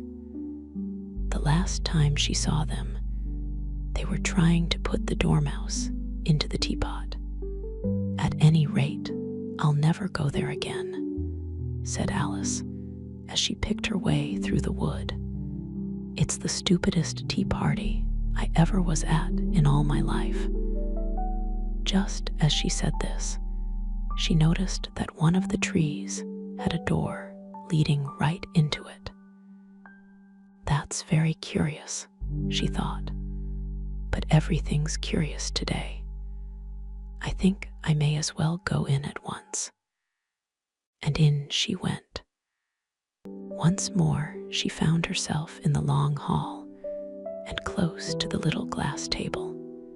"Now, I'll manage better this time," she said to herself, and began by taking the little golden key and unlocking the door that led into the garden. Then she went to work nibbling at the mushroom. She had kept a piece of it in her pocket till she was about a foot high. Then she walked down the little passage, and then she found herself at last in the beautiful garden, among the bright flower beds and the cool fountains. Chapter 8. The Queen's Croquet Ground. A large rose tree stood near the entrance of the garden. The roses growing on it were white, but there were 3 gardeners at it, busily painting them red. Alice thought this a very curious thing, and she went nearer to watch them. And just as she came up to them, she heard one of them say, "Look out now, 5. Don't go splashing paint over me like that." "I couldn't help it," said 5 in a sulky tone. 7 jogged my elbow. On which 7 looked up and said, "That's right, 5. Always lay the blame on others." "You'd better not talk," said 5. "I heard the Queen say only yesterday you deserved to be beheaded." "What for?" said the one who had spoken first. "That's none of your business, too," said 7. "Yes, it is his business," said 5. "And I'll tell him. It was for bringing the cooked tulip roots instead of onions." 7 flung down his brush and had just begun, well, of all the unjust things, when his eye chanced to fall upon Alice as she stood watching them, and he checked himself suddenly. The others looked round also, and all of them bowed low. "Would you tell me," said Alice, a little timidly, "why you are painting those roses?" 5 and 7 said nothing, but looked at 2. 2 began in a low voice, "Why, the fact is, you see, miss, this here ought to have been a red rose tree, and we put a white one in by mistake. And if the Queen was to find it out, we should all have our heads cut off, you know. So you see, miss, we're doing our best afore she comes, too." At this moment 5, who had been anxiously looking across the garden, called out, "The Queen, the Queen," and the 3 gardeners instantly threw themselves flat upon their faces. There was a sound of many footsteps, and Alice looked round, eager to see the Queen. First came 10 soldiers carrying clubs. These were all shaped like the 3 gardeners, oblong and flat, with their hands and feet at the corners. Next, the 10 courtiers. These were ornamented all over with diamonds, and walked 2 and 2, as the soldiers did. After these came the royal children. There were 10 of them, and the little dears came jumping merrily along hand, in couples. They were all ornamented with hearts. Next came the guests, mostly kings and queens, and among them Alice recognized the White Rabbit. It was talking in a hurried, nervous manner, smiling at everything that was said, and went by without noticing her, then followed the Knave of Hearts, carrying the king's crown on a crimson velvet cushion. And last of all this grand procession came the king and queen of Hearts. Alice was rather doubtful whether she ought not to lie down on her face like the three gardeners, but she could not remember ever having heard of such a rule at processions. And besides, what would be the use of a procession, thought she, if people had all to lie down upon their faces so that they couldn't see it? So she stood still where she was and waited. When the procession came opposite to Alice, they all stopped and looked at her, and the queen said severely, "Who is this?" She said it to the Knave of Hearts, who only bowed and smiled in reply. "Idiot," said the queen, tossing her head impatiently. And turning to Alice, she went on, "What's your name, child?" "My name is Alice, so please your majesty," said Alice very politely. But she added to herself, "Why, they're only a pack of cards after all. I needn't be afraid of them." "And who are these?" said the queen, pointing to the three gardeners who were lying round the rose tree. For, you see, as they were lying on their faces, and the pattern on their backs was the same as the rest of the pack, she could not tell whether they were gardeners, or soldiers, or courtiers, or three of her own children. "How should I know?" said Alice, surprised at her own courage. "It's no business of mine." The queen turned crimson with fury, and after glaring at her for a moment like a wild beast, screamed off with her head. "Off, nonsense," said Alice, very loudly and decidedly, and the queen was silent. The king laid his hand upon her arm and timidly said, "Consider, my dear, she is only a child." The queen turned angrily away from him and said to the knave, "Turn them over." The knave did so, very carefully, with one foot. "Get up," said the queen in a shrill, loud voice, and the three gardeners instantly jumped up and began bowing to the king, the queen, the royal children, and everybody else. "Leave off that," screamed the queen. "You make me giddy." And then, turning to the rose tree, she went on, "What have you been doing here?" "May it please your majesty," said two, in a very humble tone, going down on one knee as he spoke. "We were trying." "I see," said the queen, who had meanwhile been examining the roses. "Off with their heads." And the procession moved on, three of the soldiers remaining behind to execute the unfortunate gardeners, who ran to Alice for protection. "You shan't be beheaded," said Alice, and she put them into a large flower pot that stood near. The three soldiers wandered about for a minute or two, looking for them, and then quietly marched off after the others. "Are their heads off?" shouted the queen.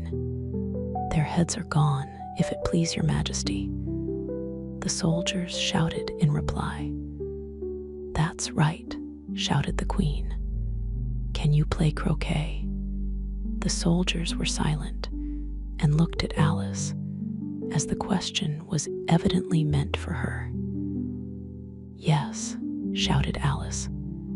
"Come on, then," roared the queen, and Alice joined the procession, wondering very much what would happen next. It's a very fine day," said a timid voice at her side. She was walking by the white rabbit, who was peeping anxiously into her face. "Very," said Alice. "Where's the Duchess?"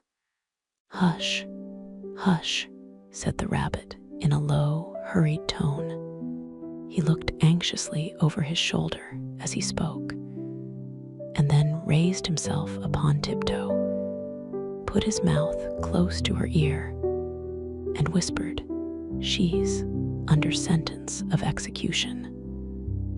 "What for?" said Alice. "Did you say, 'what a pity'?"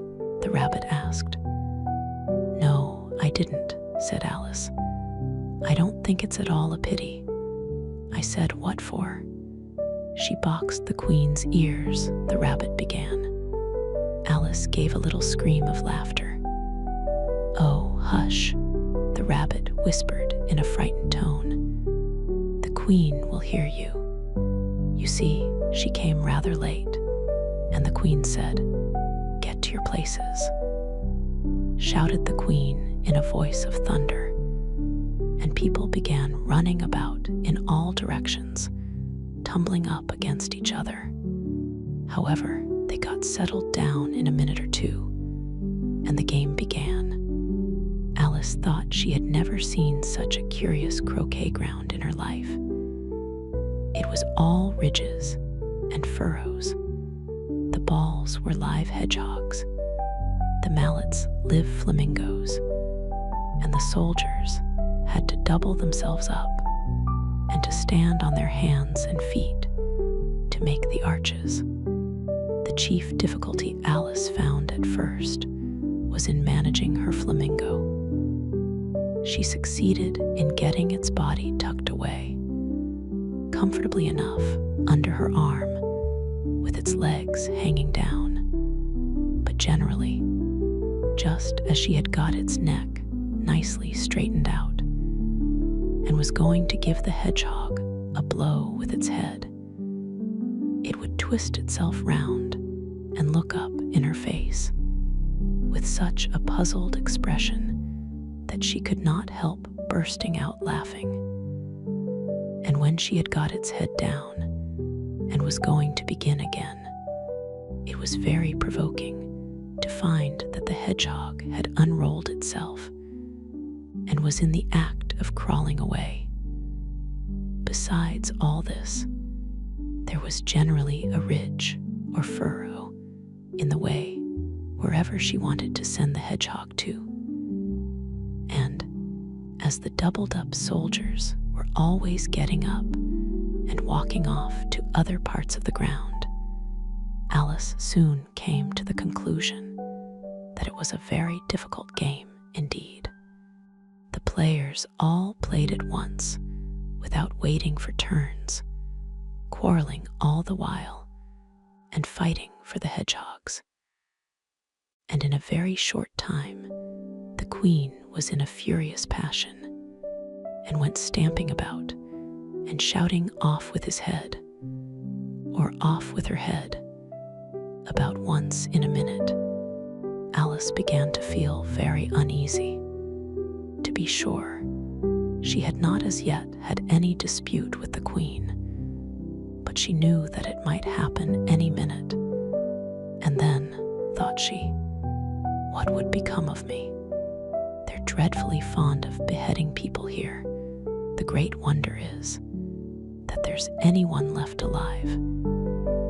She was looking about for some way of escape and wondering whether she could get away without being seen, when she noticed a curious appearance in the air. It puzzled her very much at first, but after watching it a minute or two, she made it out to be a grin, and she said to herself, "It's the Cheshire Cat. Now I shall have somebody to talk to." "How are you getting on?" said the cat, as soon as there was mouth enough for it to speak with. Alice waited till the eyes appeared, and then nodded. "It's no use speaking to it," she thought, "till its ears have come. or at least one of them. In another minute, the whole head appeared, and then Alice put down her flamingo and began an account of the game, feeling very glad she had someone to listen to her. The cat seemed to think that there was enough of it now in sight, and no more of it appeared. "I don't think they play at all fairly," Alice began, in rather a complaining tone, "and they all quarrel so dreadfully. One can't hear oneself speak. And they don't seem to have any rules in particular. At least, if there are, nobody attends to them. And you've no idea how confusing it is, all the things being alive. For instance, there's the arch I've got to go through next, walking about at the other end of the ground. And I should have croqueted the queen's hedgehog just now, only it ran away when it saw mine coming." "How do you like the queen?" said the cat in a low voice. "Not at all," said Alice. "She's so extremely—" Just then she noticed that the queen was close behind her, listening. So she went on, likely to win, that it's hardly worth while finishing the game. The queen smiled and passed on. "Who are you talking to?" said the king, going up to Alice and looking at the cat's head with great curiosity. "It's a friend of mine, a Cheshire cat," said Alice. "Allow me to introduce it." "I don't like the look of it at all," said the king. "However, it may kiss my hand if it likes." "I'd rather not," the cat remarked. "Don't be impertinent," said the king, "and don't look at me like that." He got behind Alice as he spoke. "A cat may look at a king," said Alice. "I've read that in some book, but I don't remember where." "Well, it must be removed," said the king very decidedly, and he called the queen, who was passing at the moment. "My dear, I wish you would have this cat removed." The queen had only one way of settling all difficulties, great or small. "Off with his head," she said, without even looking round. "I'll fetch the executioner myself," said the king eagerly, and he hurried off. Alice thought she might as well go back and see how the game was going on, as she heard the queen's voice in the distance, screaming with passion. She had already heard her sentence 3 of the players to be executed for having missed their turns, and she did not like the look of things at all, as the game was in such confusion that she never knew whether it was her turn or not. So she went in search of her hedgehog. The hedgehog was engaged in a fight with another hedgehog, which seemed to Alice an excellent opportunity for croqueting one of them with the other. The only difficulty was that her flamingo was gone across to the other side of the garden, where Alice could see it trying in a helpless sort of way to fly up into a tree. By the time she had caught the flamingo and brought it back, the fight was over, and both the hedgehogs were out of sight. But it doesn't matter much, thought Alice, as all the arches are gone from this side of the ground. So she tucked it away under her arm, that it might not escape again, and went back for a little more conversation with her friend. When she got back to the Cheshire Cat, she was surprised to find quite a large crowd collected round it. There was a dispute going on between the executioner, the king, and the queen, who were all talking at once, while all the rest were quite silent and looked very uncomfortable. The moment Alice appeared, she was appealed to by all three to settle the question, and they repeated their arguments to her, though, as they all spoke at once, she found it very hard indeed to make out exactly what they said.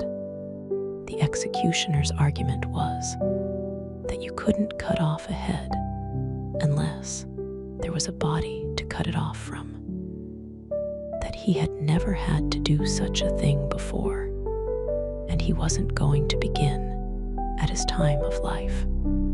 The king's argument was that anything that had a head could be beheaded, and that you weren't to talk nonsense.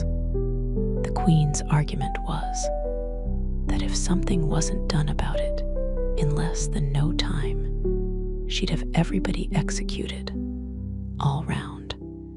It was this last remark that had made the whole party look so grave and anxious.